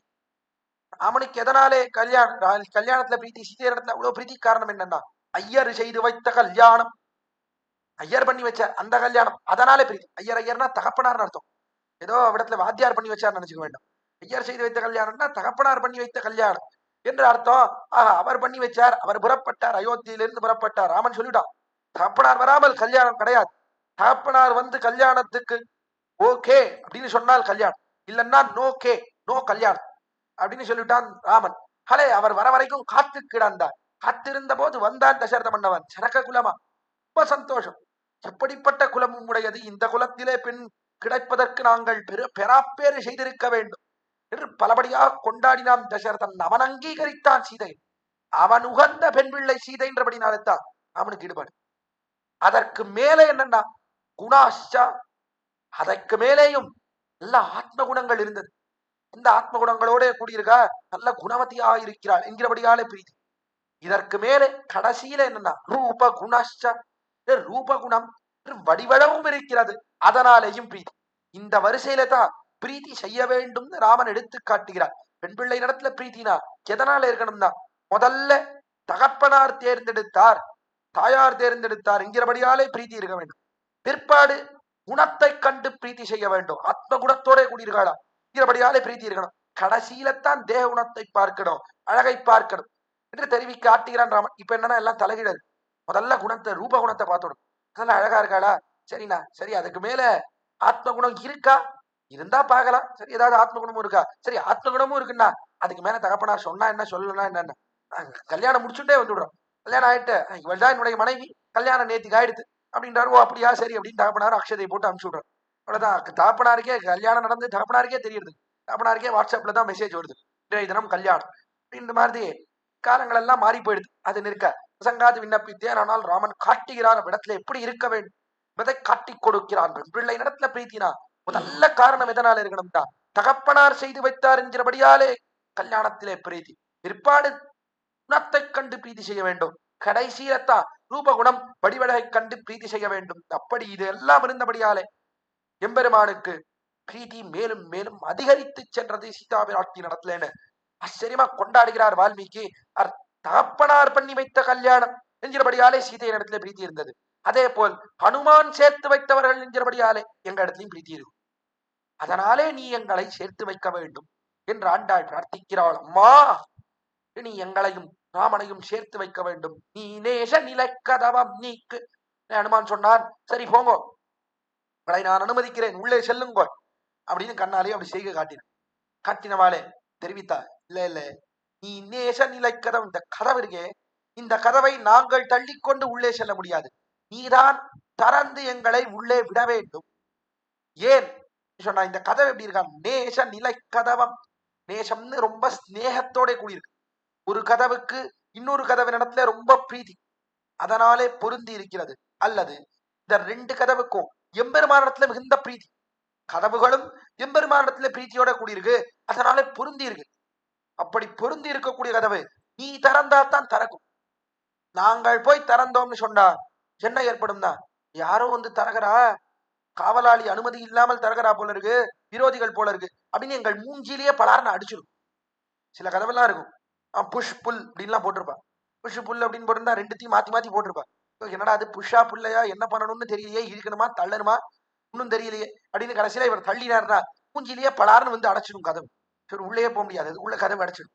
அதை போலேதான் இந்த கதவு, நாங்கள் தள்ளினோம்னு சொன்னால் எங்கள் மூஞ்சிலேயே அரைஞ்சிடும். அத போல எங்களுக்கு அற வாங்க வேண்டாம், நீதான் திறக்க வேண்டும்.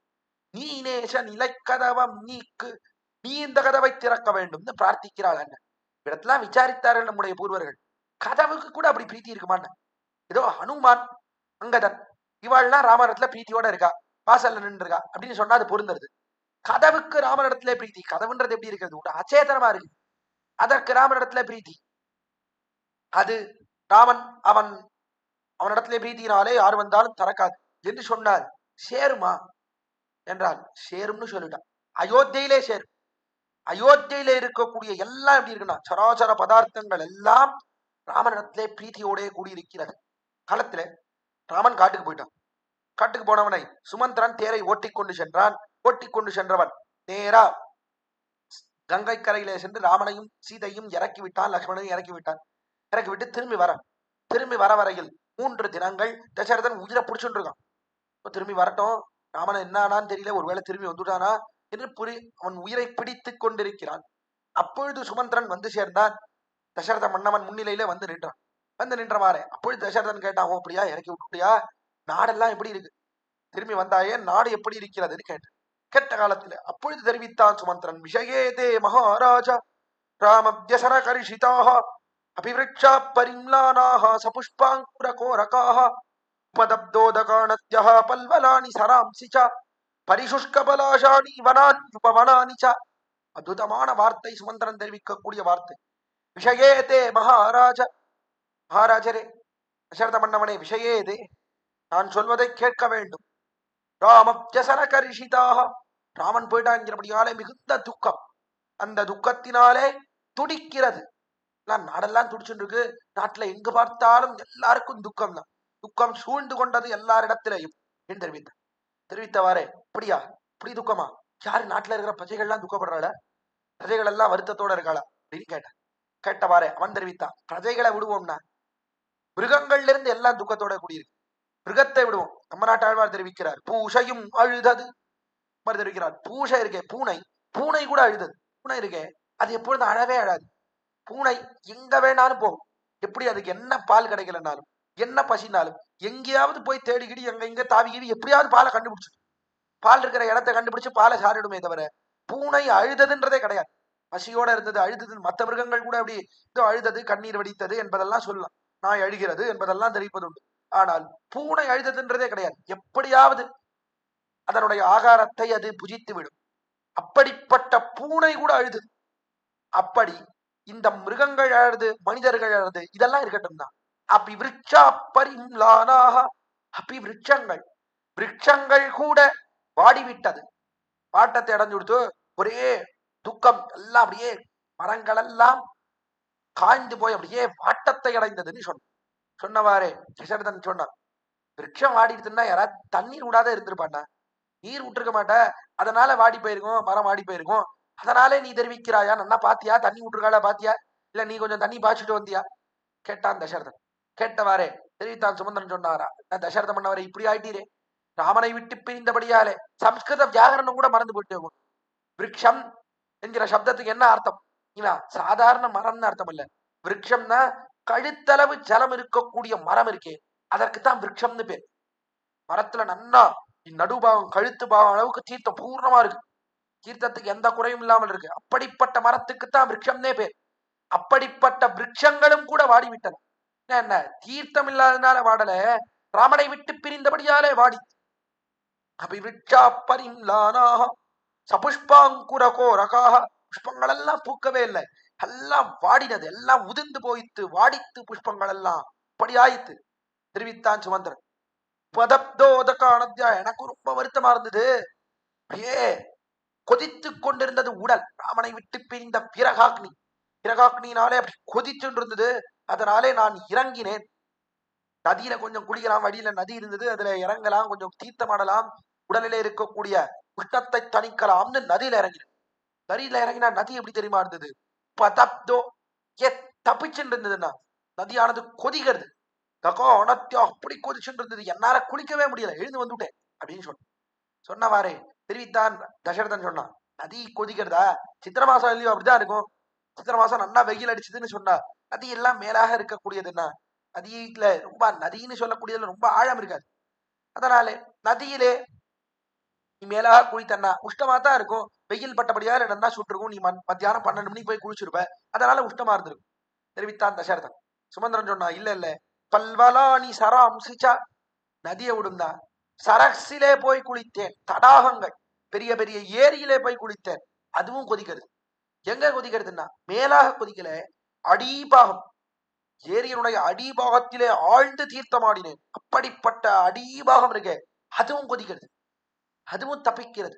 பரிசுஷ்க பலாசானி வனான் உபவனானிச்சா, பரிசுஷ்க பலாசானி என்று எவ்விடத்திலையும் பழங்கள் எல்லாம் பழுக்கவே இல்லைனா, பழங்கள் எல்லாம் அப்படியே வாடிவிட்டது. புஷ்பங்களே வாடிடுதுன்னா பழங்கள் இருக்குமா? இந்த பழங்களும் இல்லை தெரிவித்தார். எங்க இல்லை சரியா சொல்லு சுமந்திரனே, எவ்விடத்துல பழங்கள் எல்லாம் இல்லை கேட்டான்.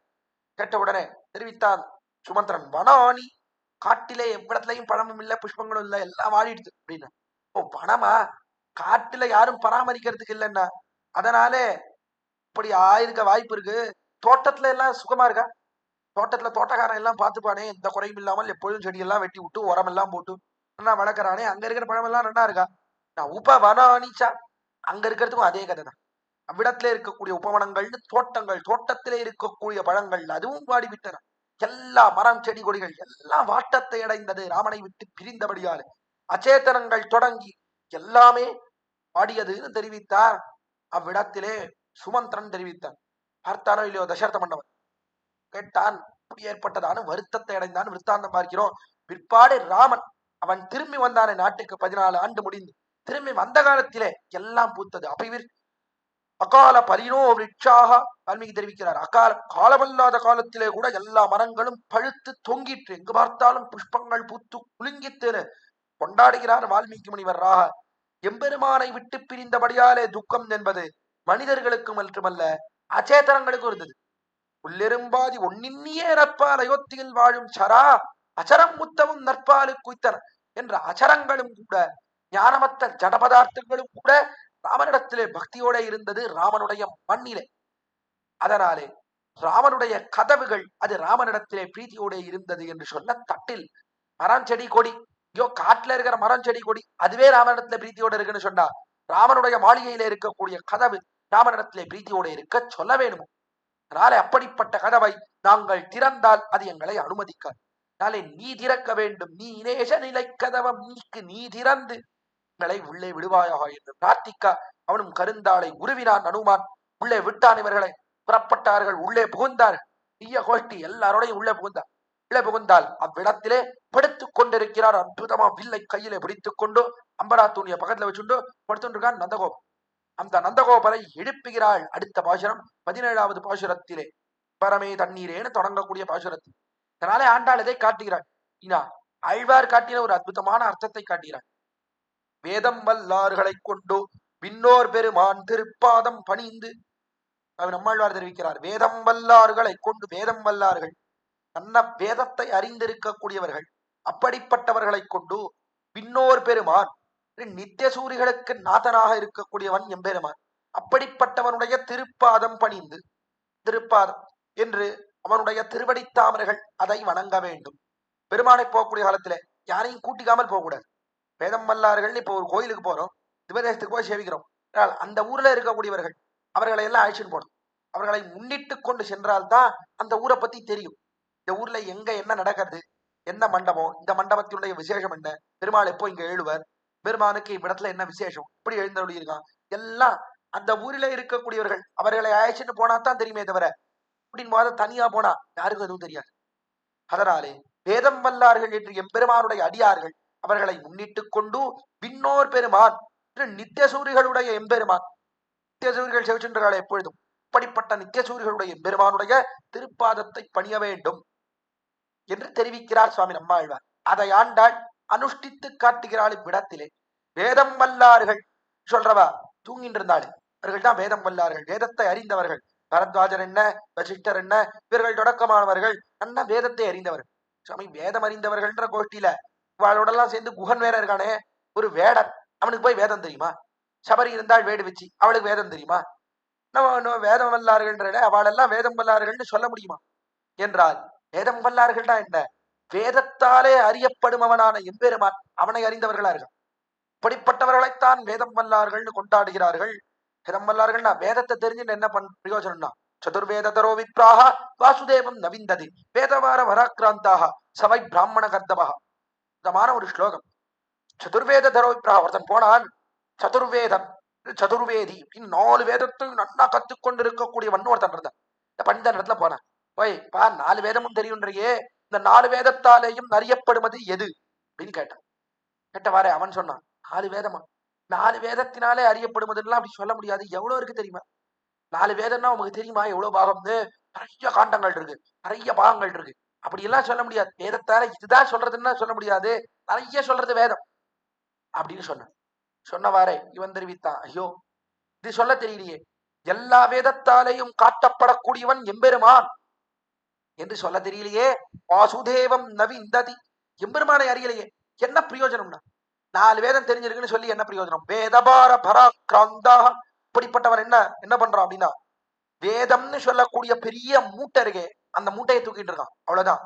சபை பிராமண கர்த்தவா, எதை போலேனா கழுதைய போல. கழுதை இருக்கே, கழுத மேல நல்லா பெரிய குங்குமப்பூ, காஷ்மீர் எல்லாம் போனா குங்குமப்பூ மூட்டை, அதை தூக்கி அந்த கழுத மேல போடுறான். பெரிய மூட்டையெல்லாம் தூக்கி நல்லா கனமா தூக்கி போடுறான். பட்டா சுமந்துன்னு போயிட்டே இருக்கு. அந்த கழுதை கிட்ட போயிட்டு, கழுதையே பின்னாடி பெரிய மூட்டை தூக்கின்னு போறிய குங்குமப்பூ, என்ன மதிப்பு தெரியுமா, விலை மதிப்பு தெரியுமா, அதனுடைய விலை எவ்வளவுன்னு தெரியுமா அப்படின்னு கேட்டா, அது என்ன பண்ணும்? அதெல்லாம் எனக்கு தெரியாதுன்னா, ஏதாவது சினிமா போஸ்டர் இருந்தா கொடுங்க, சாப்பிட்டு போறேன், அது போஸ்டர் கொடுத்தா அது சாப்பிட்டு போறேன், எனக்கு அது சாப்பாடு தான் வேணும் அப்படின்னு கழுதை. இந்த கழுதைக்கு குங்குமப்பூவினுடைய வாசனையானது தெரியவே தெரியாது. அதே போலத்தான் இந்த வேதத்தை அறிந்தவன், வேதம் பெரிய வேதம் தெரியும்னு தெரிஞ்சு சொல்லிட்டு வேதமாகிற மூட்டையை சுமந்துட்டு வேதத்தினாலே அறியப்படுமவன் எம்பெருமான் அப்படின்றதே தெரியலன்னா என்ன பிரயோஜனம்? வேதத்தை அறிந்து என்ன பிரயோஜனம்? ஒரு பிரயோஜனமும் இல்லையே. அதே போலத்தான் கழுதையை போலத்தான். சுவாமி இவ்வளவு வேதம் கத்துட்டு இருக்கானே, இவனை போய் கழுதைன்னு சொல்லலாமா? சரிமா, இது தகுமா? தெரிவித்தார். சபை பிராமண கர்த்தவா, என்ன கழுதைன்னு சொல்ல வேண்டாம், பிராமண கழுதைன்னு வேணா சொல்லிக்கலாம். எதெல்லாம் தெரிஞ்சுட்டு இருக்கான், அதனால பிராமண கழுதைன்னு வேணா சொல்லிக்கலாமே தவிர கழுதைக்கும் எந்த வித்தியாசமும் இல்லை என்று தெரிவிச்சுட்டா நம்முடைய பூர்வர்கள். அப்படி வேதமெல்லாம் தெரிந்திருக்கக்கூடியவர்களோ வெறும் கழுதையை போல, வேத வேத்தியனான எம்பெருமான் அவனை அறிந்திருக்கிறார்களே, வேதத்தாலே காட்டப்படும் அவனான எம்பெருமான் அவனை அறிந்தவர்கள் தான் உண்மையிலேயே வேதத்தை அறிந்தவர்கள். இவர்கள் வேடுவேனார்களா, வேடு வச்சியார்களா, எம்பெருமானத்துல பிரீத்தியோட இருக்கா, எம்பெருமானை பற்றி அறிந்தவர்களா இருக்கா, அதனால இவர்கள் வேதம் வல்லார்கள் சொல்ல. வேதத்தில் அதிகாரம் இல்லையே என்று சொல்ல வேண்டிய, சந்தேகிக்க வேண்டிய அவசியமே கிடையாது. எம்பெருமானை அறிந்தவர்களாகையாலே அவனிடத்திலே பிரீத்தியோட இருக்கக்கூடியவர்கள். ஆகையாலே இவர்கள் வேதம் வல்லார்கள். அப்படிப்பட்டவர்களை எல்லோரையும் எழுப்பிண்டு அவர்களை முன்னிட்டு கொண்டு விண்ணோர் பெருமான் நித்தியசூரிகள் எம்பெருமான். இல்ல நித்தியசூரிகளைப் போல இருக்கக்கூடியவர்கள் யார்? தசரத மன்னவன் என்ன, கௌசல்ய பிராட்டி என்ன, லக்ஷ்மணன் என்ன, இவெல்லாம் நித்தியசூரிகளை போல இருக்கான்.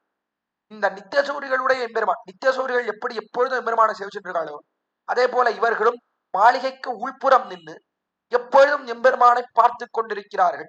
அதே போல மாளிகை வெளில இருக்கக்கூடிய அனுமான் என்ன, அங்கதன் என்ன தொடக்கமானவர்கள் இவர்கள் எல்லாம் பின்னோரை போல இருக்கிறார்கள். அவர்களை முன்னிட்டு கொண்டு அவர்களுடைய எம்பெருமானுடைய திருப்பாதத்தை பணிய வேண்டும். சுவாமி நம்மாழ்வார் காட்டின பிரக்கிரியை அனுஷ்டித்து காட்டுகிறாள் ஆண்டாள். அதற்கு சேர உள்ளே மாளிகைக்குள்ளே இருக்கக்கூடிய நந்தகோபன் இவாளத்துல அனுமதி பெற்றுதான் எம்பெருமானை பார்க்கணும்.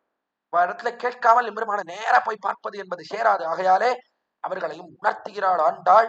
அப்படிப்பட்ட அற்புதமான பாசுரம் தான் பரமே தண்ணீரே சோரே அறம் செய்யும் எம்பெருமான் நந்த கோபாலா எழுந்திராய் பொம்மனார்க்கெல்லாம் கொழுந்தே குல விளக்கே எம்பெருமாட்டி யசோதா எரிவுராய் பரமுடரு தோங்கி உலகளந்தா உம்பர் கோமானே உறங்காதெழுந்திராய் செம்பொற்காடி செல்வா பரதேவா பியும் நீயும் உறங்கேஹேல் அம்பரமே தண்ணீரே சோரே அறம் செய்யும் பரமே அறம் செய்யும் தானம் செய்யக்கூடியவன் எம்பெருமான் நந்தகோபால. நந்தகோபாலா இவ்விடத்திலே தசரதனை அழைக்கிறான்.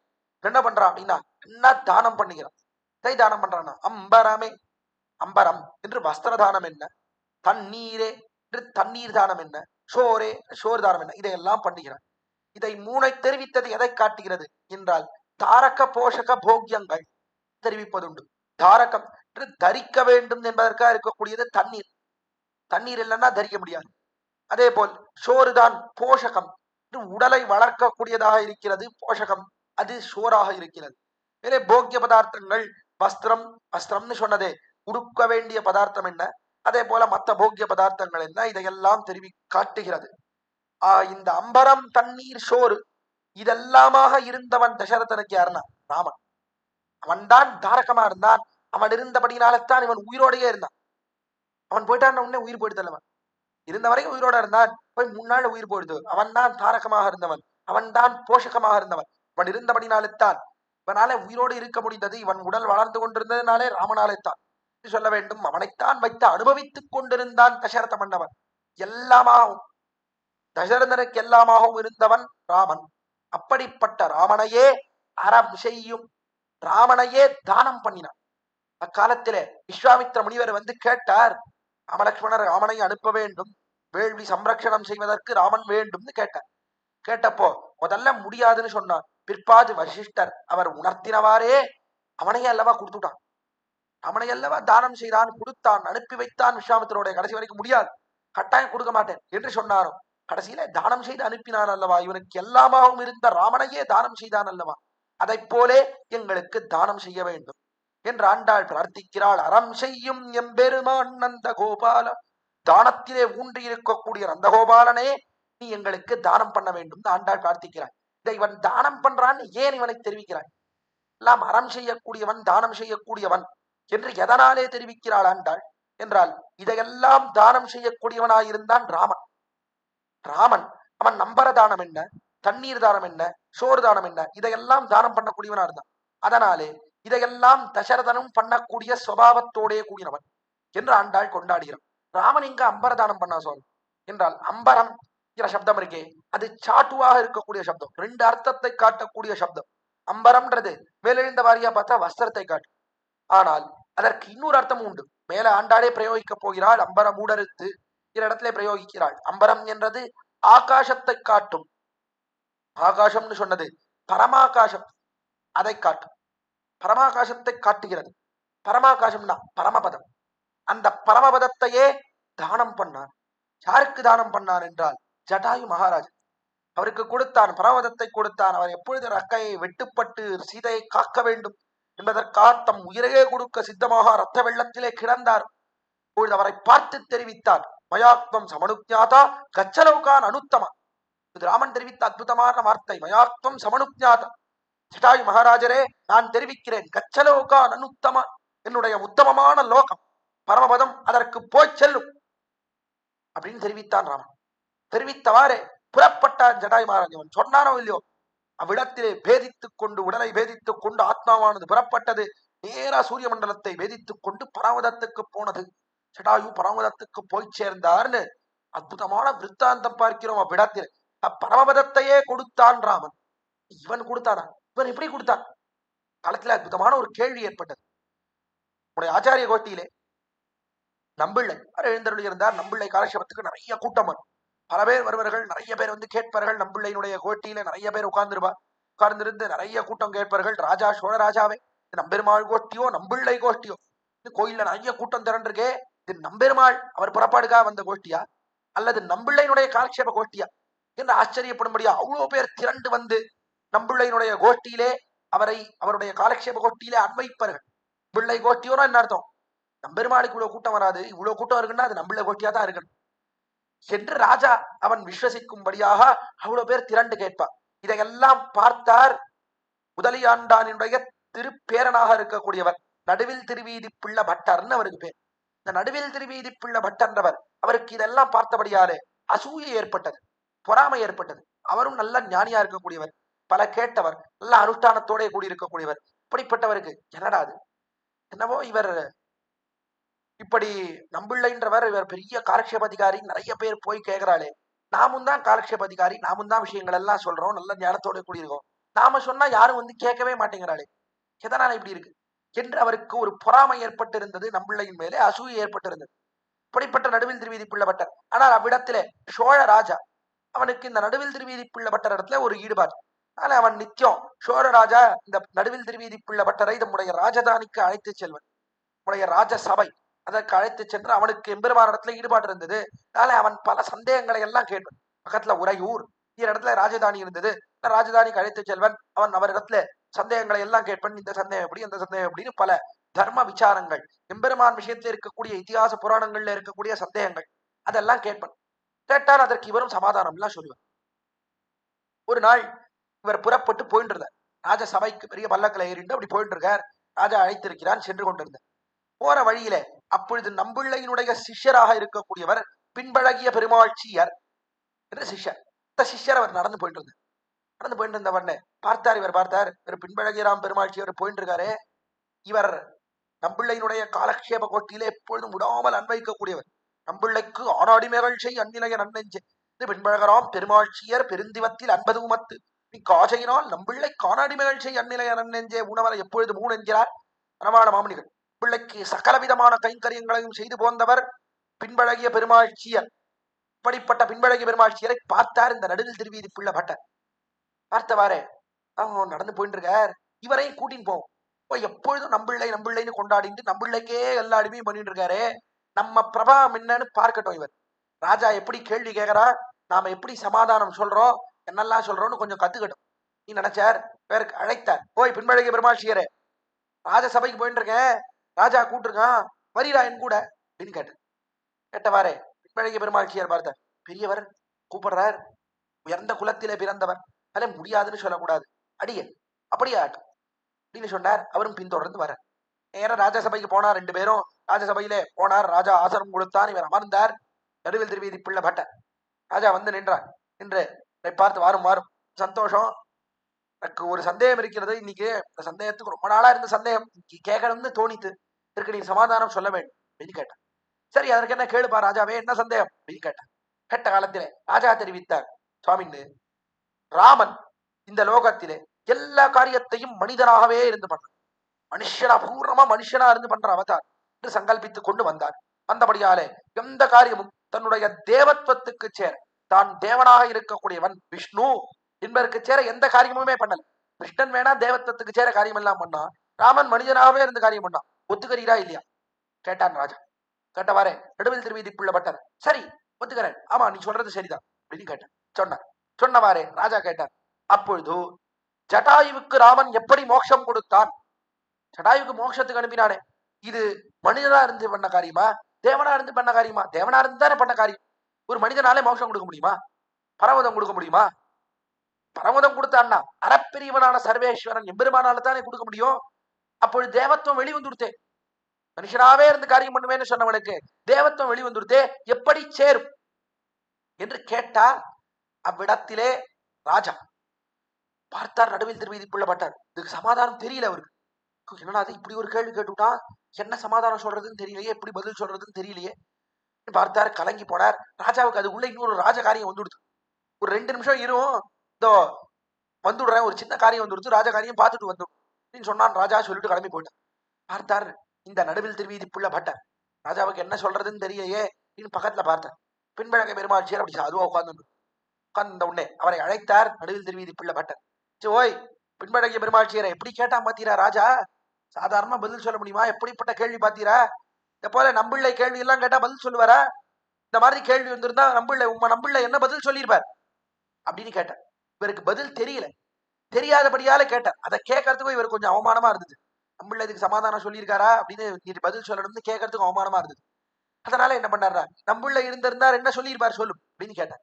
இதே நம்ம கிட்ட கேட்டிருந்தா நாம என்ன பண்ணிருப்போம்னா, தெரிஞ்சதா பதில் தெரியலையா, அதான் என்கிட்ட கேட்கறியே, கண்டுபிடிச்சுட்டேன். எங்க நம்பிள்ளை என்ன சொல்றான்றத நான் சொல்றேன், அதுக்கு முன்னாடி முதல்ல நீர் சொல்லும் பதில. நீர் உமக்கு என்ன தெரியறதுன்னு பார்ப்போம், அதுக்கப்புறம் கரெக்டான பதில் என்னன்னு நான் சொல்றேன் அப்படின்னு நாம சொல்லிடுவோம். ஆனா பின்பழகிய பெருமாட்சியர் அவர் என்ன நினைத்தார்னா, பெரியவர் அவருக்கு தெரியாததே கிடையாதுன்னா, கட்டாயம் அவருக்கு சமாதானம் தெரியும். நாம சரியா கேட்டோமா, நம்மள காலக்ஷேப கோட்டில சரியா கவனிச்சோமான்ட்டு நம்மை பரீட்சை செய்து பார்க்கிறார். பெரியவர் பரீட்சை செய்து பார்க்கிறார், சரியா சொல்லணும் என்று நினைத்து அவர் தெரிவித்தார். ரொம்ப சொல்லக்கூடாது, பெரியவாரத்தை சொல்லக்கூடிய காலத்தை வளவளன்னு பெருசா விவரிக்க கூடாது, சுருக்கமா சொன்னாலே அவன் புரிஞ்சுப்பான். அப்படியாலே அப்படி வினயம் தோற்ற சுவாமின்னு சத்தியன லோகாஞ்சயதி என்பர் அப்படின்னு சொன்ன. கேட்டாரோ இல்லையோ, தம்பெல்லாம் மயிர்கூச்செறிந்தது, உருகி போனார். நடுவில் திருவிதி புள்ளப்பட்ட என்ன ஆச்சரிய, கேட்ட உடனே புரிஞ்சு கொடுத்து. மத்த பேரா இருந்தா என்ன சொல்றீங்க, ஒண்ணு சரியா புரியலையே, என்ன விஸ்தரமா சொல்லும் கேட்போம். அதுக்கெல்லாம் அங்க அவகாசம் கிடையாது. ராஜா திரும்பி வந்துடுவார். அவர் நல்ல ஞானியா இருந்தார். அதை கேட்ட உடனே புரிந்தது, ஆச்சரியப்பட்டார். உடனே ராஜா வந்துட்டார். என்ன நடுவில் திருவிதி புள்ளப்பட்ட, நான் யோசிச்சுட்டு இருக்கிற மாதிரி இருக்கு, பதில் தெரியலையா, சொல்ல முடியலையா அப்படின்னு கேட்டான் ராஜா. கேட்டவரை அவர் தெரிவித்தார், இல்லை சொல்றேன். என்ன பதில் தெரியுமா? சத்யேன லோகாஞ்சயதி தீனான் தானேன ராகவஹ குருன் சுஷ்ரூஷயோ தீமான் விதுஷாயதி சாத்ரவன். ஆச்சரியமான ஸ்லோகம் ஸ்ரீராமாயணத்திலே வால்மீகி கொண்டாடுகிறார். அவன் எப்படிப்பட்டவன் தெரியுமா? சத்யேன லோகாஞ்சயதி, சத்தியத்தையே பேசக்கூடியவன், எப்பொழுதும் உண்மையே பேசக்கூடியவன். நான் பொய் சொன்னான் என்பதே கிடையாது. அப்படி உண்மையே பேசுகிறபடியாலே எல்லா லோகத்தையும் ஜெயித்தவன் ராமன். சத்யேன லோகாஞ்சயதி, எல்லா லோகத்தையும் ஜெயித்திருக்கக்கூடியவன். எல்லா லோகம்ன்றதுல எது அடக்கம் தெரியுமா? பரமபதமும் அடக்கம். இந்த லோகமும் அடக்கம், பரமபதமும் அடக்கம். 2 லோகத்தையும் தன்னுடைய சத்தியத்தாலே வென்றவன் ராமன் என்று கொண்டாடுகிறார் வால்மீகி. அதனாலே தான் சத்தியமே பேசினபடியாலே பரமபதமும் இவன் கைக்குள்ள இருந்து, அதனாலே ராமன் பரனாக இன்று பரமபதநாதனாக இருந்து ஜடாயுக்கு மோட்சம் கொடுக்கல, சத்தியவாதியானபடியாலே மோட்சம், சத்தியத்தையே பேசுகிறபடியாலே ஜடாயு மோட்சம் கொடுத்தான்னு தெரிவித்தார் நடுவில் திருவீதி புள்ள பட்டர். கேட்டானோ இல்லையோ ராஜா, ஆச்சரியப்பட்டான். என்ன சமாதானம், என்ன சமாதானம், ஆச்சரியம் ஆச்சரியம். நிறைய ரத்தம் என்ன, வைர வைதூரியங்கள் என்ன, திருவாபரணங்கள் என்ன, எல்லாத்தையும் கொடுத்தான். எல்லாத்தையும் பெற்றுண்டார். நடுவில் திருவீதி புள்ள பட்டர் எடுத்துட்டார், எல்லாத்தையும் எடுத்துட்டார். கேட்டார் பின்மழை பெருமாட்சியர் இடத்துல, இப்பொழுது நம்பிள்ள எங்க இருப்பார் அப்படின்னு கேட்டார். அவரும் அழைத்து செல்கிறேன் அப்படின்னு நம்பிள்ள இருக்கக்கூடிய இடத்துக்கு அழைத்து சென்றார் பின்மழை பெருமாட்சியர். நேர போனார். நடுவில் திருவீதி புள்ள பட்டர் எல்லா ஐஸ்வர்யத்தையும் நம்பிள்ளையினுடைய திருவடித்தாவர்கள் சமர்ப்பித்தார். சமர்ப்பித்து வியரற்ற மரம் போல விழுந்தார். கீழே விழுந்து சேவித்தார். நடுங்கி போனார் நம்பிள்ளை. என்ன பண்றீங்க, என்ன காரியம் பண்றீங்க, இவ்வளவு உயர்ந்த குலத்தில பிறந்தவர், எவ்வளவு ஞானியா இருக்கக்கூடியவர், நீர் வந்து என்னை சேவிக்கலாமா, என்னவோ ஐஸ்வர்யத்தெல்லாம் கொண்டு வந்து சேவிக்கிறீரே, என்ன நடந்தது அப்படின்னு கேட்டார். கேட்டவாறு அப்பொழுது நடுவில் திருவீதி புள்ள பட்டர் தெரிவித்தார். எல்லாத்தையும் நடந்ததையெல்லாம் மறைக்காமல் சொன்னார். இவ்வளவு நாள் உம்மிடத்துல அசூயையோட கூடியிருந்தேன், பொறாமையோட கூடியிருந்தேன். இன்று இவரை நம்முடைய பெருமையை காட்ட வேண்டும் என்கிறபடியாலே அழைத்து சென்றேன். ராஜா கேள்வி கேட்ட சமயத்திலே பதில் தெரியாமல் திகைத்தேன். அப்பொழுது இவர் தெரிவித்தார், நீர் சொன்ன பதிலை தெரிவித்தார். என்ன மதி, என்ன மதி, மதிக்கு விண்ணெல்லாம் உண்டோ விலை என்று. இந்த மதிக்கு எதை கொடுத்தாலும் போறாதுன்னா, பரமபதத்தையே கொடுத்தால் உடைய ஞானத்துக்கு ஈடாக ஆகவே ஆகாது. அதனால பார்த்தேன், உங்க சிஷ்யராயிடும். நம்ம இடத்துல இருக்கிறது என்ன ஞானம் தான், நீர் அல்லவோ ஞானி, நீர் அல்லவோ லோகாச்சாரியர், லோகத்துக்கெல்லாம் ஆச்சாரியரா இருக்கக்கூடியவர் நீர்தான். உம்மை ஆசிரியிக்க வேண்டும் என்று வந்து நின்றேன். என்னை பொறுத்தருள வேண்டும், என்னை சேர்த்துக் கொள்ள வேண்டும், உடைய சிஷ்யனாக சேர்த்துக் கொள்ள வேண்டும் தீர்க்கதண்ட பிரணாமம் பண்ணி நின்றார காலத்திலே நடுவில் திருவீதி புள்ள பட்ட பாடு நம்பிள்ளை என்ன சேர்த்துக் கொள்கிறோம் என்று அவரை சேர்த்துக் கொண்டார். விற்த்தாந்தம் பார்க்கிறோம். விடத்திலே அற்புதமான விற்த்தாந்தமாக சத்தியேர லோகாஞ்சயதி என்று சத்தியத்தினாலே எல்லா லோகத்தையும் ஜெயித்தவனாய் பரமபதத்தையே கொடுத்தான் ஜட்டாயு மகாராஜருக்கு. ஆகாசம்னு சொல்லுது, அம்பரம்னு சொன்னது ஆகாசம். ஆகாசமாகிற பரமபதம், பரமாகாசம், அதை தானம் செய்தான், அதை கொடுத்தான் ஜட்டாயு மகாராஜருக்கு. சத்தியேனரோ விடத்திலே அம்பரமே தண்ணீரே சோரே அறம் செய்யும் அம்பரத்தை தானம் பண்ணான். தண்ணீர் என்ற நீரை தானம் பண்ணான். நீர்ன்றது என்ன? தன்னுடைய நீர்மை குணங்கள் அதல்லவா நீரை போல இருக்கிறது, தண்ணீரை போல இருக்கிறது. கலந்து பரிமாறுகிறான், எல்லாரோடையும் கலந்து பரிமாறுவதான நீர்மை குணங்கள். அந்த நீர்மை குணங்கள் எல்லாம் தானம் பண்ணும். தானம் பண்ணுவதாவது என்ன? எல்லாரிடத்திலையும் காட்டினானே, உடைய நீர்மை குணங்களை காட்டினான். ஒரு குகன் வேடனோட கலந்து பரிமாறினான், ஒரு குரங்கோட கலந்து பரிமாறினான், ஒரு ராட்சதனோட கலந்து பரிமாறினான். இப்படி தன்னுடைய நீர்மை குணங்களை எல்லாம் காட்டினான். தண்ணீர் தானம் செய்தார். ஷோரே, இதற்கு மேலே ஷோர் என்று உணவை தானம் செய்தான். தானம் பண்ணான். ராமன் காட்டுக்கு கிளம்பர வேண்டும் புறப்பட்டு நின்றான். புறப்பட்டு நின்ற காலத்திலே நிறைய தானம் எல்லாம் கொடுக்கார். யாத்ரா தானம், யாத்திரை கிளம்பக்கூடிய காலத்திலே மற்ற பேருக்கெல்லாம் தானம் கொடுத்துதான் போகணும், சாஸ்திரமானது விதிக்கிறது. அல்ல யாத்ரா தானம் செய்து புறப்பட வேண்டும் அப்படின்றபடினாலே நிறைய தானங்கள் கொடுக்குறான். ராமன் தானம் எல்லாம் குடிச்சு முடித்தார். அப்பொழுது அந்த ராமனுடைய நகரத்திலே, நகரத்தின் எல்லையிலே ஒரு பிராமணன் வசித்து வந்தார். என்னுடைய குடும்பத்தோட பெரிய குடும்பம். பிராமணனானவன் ரொம்ப ஏழையா இருக்கக்கூடியவன், ரொம்ப ஏழ்மையோட கூடி இருக்கக்கூடியவன். சாப்பிடறதுக்கே வழி இல்லை, சோறுக்கே வழி இல்லை, இப்படி இருந்தான். அதனாலே அவனுடைய மனைவியானவள் அவனிடத்துல தெரிவித்தான், ராமன் காட்டுக்கு கிளம்ப போறான், தானம் எல்லாம் கொடுக்குறான், பிராமணர்களுக்கெல்லாம் தானம் கொடுக்குறான்னு கேள்விப்பட்டேன். அதனாலே நீர் புறப்பட்டு கொஞ்சம் போய் ராமன் கிட்ட ஏதாவது வாங்கிட்டு வருமே, நம்முடைய குழந்தைகள் எல்லாம் பசியில வர்றாளே, நீர் போய் அவரிடத்துல ஏதாவது தானம் பெற்று கொண்டு வாருமே அப்படின்னு தெரிவித்தாள் அந்த மனைவி. தெரிவித்தவாறே அதற்கென்ன, சரி செல்கிறேன் என்று புறப்பட்டான். புறப்பட்டு நேரா போனான். ராமன் இடத்துல சென்று ராமபிரானே, ராமனை போய் தானம் எல்லாம் கொடுத்து முடிச்சுட்டான். குடித்து அவன் இடத்துல சென்று ராமனே, இதை போலே நான் பசினாலே வாடுகிறேன், ஏதாவது தானம் இருந்தால் கொடுங்க அப்படின்னு கேட்டேன். பார்த்தான் ராமன், பார்த்தான், ஆச்சரியம், இவன் வந்திருக்கிறானே பசினாலே வாடுறேன்னு சொல்றானே, இவனுக்கு உடனடியா தானம் கொடுக்க வேண்டும் நினைத்த பொழுது தெரிவித்தான். கையில ஒரு தடியோட வந்தான். கையில ஒரு தடி எடுத்துக்கொண்டு வந்தான் அந்த வயதானவன். அவனை பார்த்து தெரிவித்தான் ராமன், பாரு கையில ஒரு தடி வச்சிருக்கிறே, இந்த தடியை தூக்கி எரியும், இந்த தடி எவ்வளவு தூரம் போய் விழறதோ அவ்வளவு தூரத்துக்கு பசுக்களை உமக்கு நான் தானம் பண்ணுகிறேன், அவ்வளவு பசுக்கள் கொடுக்குறேன் அப்படின்னு சொன்னேன். பார்த்தார் இந்த வயசானவர் வந்தவர், பார்த்தார் நன்னா தம்முடைய வேட்டி இருக்கே, வேட்டி கொஞ்சம் கீழே அப்படி தொங்கிட்டு இருந்தது. அந்த வேட்டி எல்லாம் இழுத்து நன்னா சுருக்க அப்படி மேல ஏத்தி சொருகுண்டார். தன்னுடைய கச்சத்தை எல்லாம் அப்படி மேல ஏத்தி சொருகுண்டார். மேல ஏத்தி சொருகுண்டா அப்படி நன்னா வீரத்தோட கையெல்லாம் நன்னா ஆட்டிட்டார். நான் வார்ம் எல்லாம் பண்ணிவிட்டேன். கையெல்லாம் நன்னா ஆட்டிட்டு, கையெல்லாம் நன்னா ஷர்ட்டி பார்த்துட்டு அந்த கம்பை எடுத்தார். உடைய கையில வச்சு இந்த கம்பை எடுத்தார். நன்னா அப்படி ஷர்ட் ஆரம்பிச்சார்.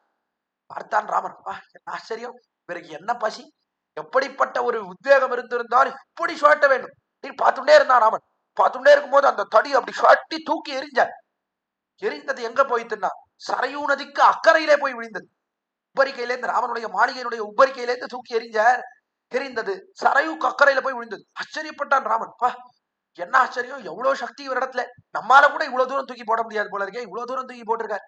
ஆச்சரியப்பட்டு அவ்வளவு தூரத்துக்கு இருக்கக்கூடிய பசுக்களை எல்லாம் தானம் பண்ணான் என்று விருத்தாந்தம் பார்க்கிறோம் இடத்திலாக. அதுதான் இவருக்கு சோரா இருந்தது. அந்த பசுக்களை வைத்து அதிலிருந்து இருக்கக்கூடிய பால், அதை வைத்துத்தான் இவருடைய வயிற்றை வளர்க்க வேண்டும்படியாக, அதுதான் இவருக்கு போஷகமாக இருந்தது. அப்படிப்பட்டவருக்கு சோறு தானமும் பண்ணான். இதனால என்ன காட்டப்பட்டதுன்னா, தானம் பண்ணக்கூடிய குணத்தோட கூடினவன் ராமன். அறம் செய்யும், எல்லோருக்கும் வாரி வாரி வழங்கக்கூடிய ஸ்வபாவத்தோட கூடினவன் ராமன். பரமாகாசத்தை தானம் செய்வதென்ன, தன்னுடைய நீர்மை குணங்களை எல்லோருக்கும் தானம் செய்வதென்ன, போல பசுக்களை தானம் செய்து சோரை தானம் செய்வதென்ன, இப்படி தானம் செய்யக்கூடிய சுபாவம் இவனுக்கு உண்டு. அதுவும் எப்படி செய்யறான், அறம் செய்யும், தானம் பண்ணக்கூடிய காலத்திலே தன் பேராக கொடுப்பன், தனக்கு லாபம். இப்படி தானம் பண்றபடினால யாருக்கு லாபம், தனக்கு லாபம் என்று நினைத்து கொடுக்கக்கூடியவன் ராமன். சந்திரகாந்தானனம் ராமம் அதீவ பிரியதர்ஷனம் உபௌதாரிய குணைஹி பும்சாம் திருஷ்டி சித்தாபஹாரினம். சந்திரகாந்தாரணம் ராமன், சந்திரனை போல அழகோடைய கூடிய ராமன் என்ன பண்றான்னா, ரூப ஔதாரிய குணைஹி, ரூபம் இருக்கே தன்னுடைய வடிவழகு, அந்த வடிவழகை ஔதாரியா, இந்த உதாரணாக இருக்கிறான், வள்ளலாக இருக்கிறான். அதனால என்ன பண்றான் என்றால் அந்த வடிவழகை வாரி வாரி கொடுக்கிறான், எல்லோருக்கும் வணங்குகிறான். இடத்துல எல்லாருக்கும் எல்லோருக்கும் வாரி வாரி கொடுக்கிறான் எம்பெருமான். உதார குணைஹி, வடிவழகம் இருக்கு, கொடுக்கறதுனா என்ன, வடிவழகை காட்டுறான், எல்லாருக்கும் காட்டுறான். காட்டக்கூடிய காலத்துல குணைஹின்னு குணத்தோட கூடியிருக்கான். என்ன குணம் அப்படின்னா, இந்த வடிவழகை காட்டுகிறான எல்லோருக்கும் வாரி வழங்குகிறோமே, இதனால யாருக்கு லாபம் என்றால், இந்த வடிவழகெல்லாம் சேவிக்கிறா, நம்ம அழகெல்லாம் பார்க்கும்படியா இருக்கா, என்ன அவளுக்கெல்லாம் பெறா பேருண்டா. வடிவழக பாக்குறதுனா சாதாரணமா அவர்களுக்கெல்லாம் எப்படிப்பட்ட லாபம் கிடைத்திருக்கிறது என்று நினைப்பதல்ல. இந்த வடிவழகை அவர்களுக்கு காட்டுகிறபடியாலே லாபம் நமக்கு, எல்லாம் வடிவழகில ஈடுபடுகிறபடியாலே நமக்கு லாபம் என்று நினைத்து காட்டுகிறான் வடிவழகை.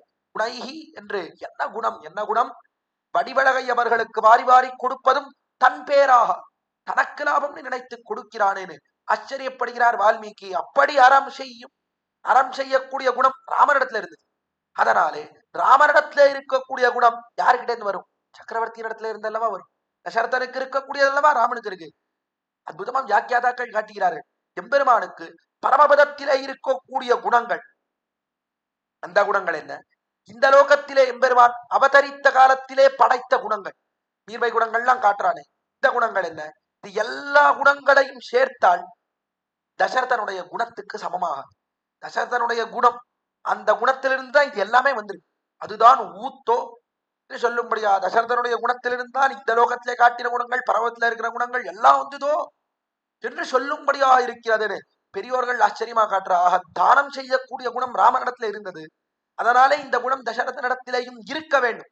சட்டியில இருந்தா தானே ஆப்பையில வரும் ஒன்று சொல்லுவதுண்டு, பாத்திரத்துல இருந்தாதான் கரண்டில வரும். அதே போல ராமனிடத்திலே இந்த குணங்கள்லாம் இருக்கு, தானம் செய்யற குணம் இருக்குன்னா தசரதனிடத்தையும் இருந்திருக்க வேண்டும் என்பது தன்னடையே தெரிகிறது. அவ்விடத்திலே அத்தாமன் அவன் தானம் பண்ணான், அதே போல தசரதன் தானம் பண்ணும். அதுக்காக ராமன் தானம் பண்ணா, ராமன் பராமத்தை கொடுத்தான் அப்படின்னா தசரதன் பராமத்தை கொடுப்பானா என்று கேட்கக்கூடாது. எதிலே நோக்குன்னா தானம் செய்வன், அறம் செய்வன் என்பதிலே நோக்காக ஆண்டாள் இவ்விடத்திலே தெரிவிக்கிறாள். அறம் செய்யக்கூடிய குணம் உமக்கு இருக்கிறதல்லவா, நீர் என்ன பண்ணணும்னா எங்களுக்கு இதெல்லாம் தாரக போஷக போக்கியங்களா இருக்கக்கூடிய ராமனை எங்களுக்கு தானம் பண்ணணும், நாங்கள் ராமனை சென்று அனுபவிக்கும்படியா நீர் அனுமதிக்க வேண்டும் அழைக்கிறாள். எம்பெருமான் நீர்தான் எங்களுக்கு சுவாமியா இருக்கக்கூடியவன், தசரதன் நீர்தான் எப்படி இருக்கிறான், ராமனையே கொடுத்தவன் நீர்தான், அதனாலே நீர்தான் எம்பெருமான்.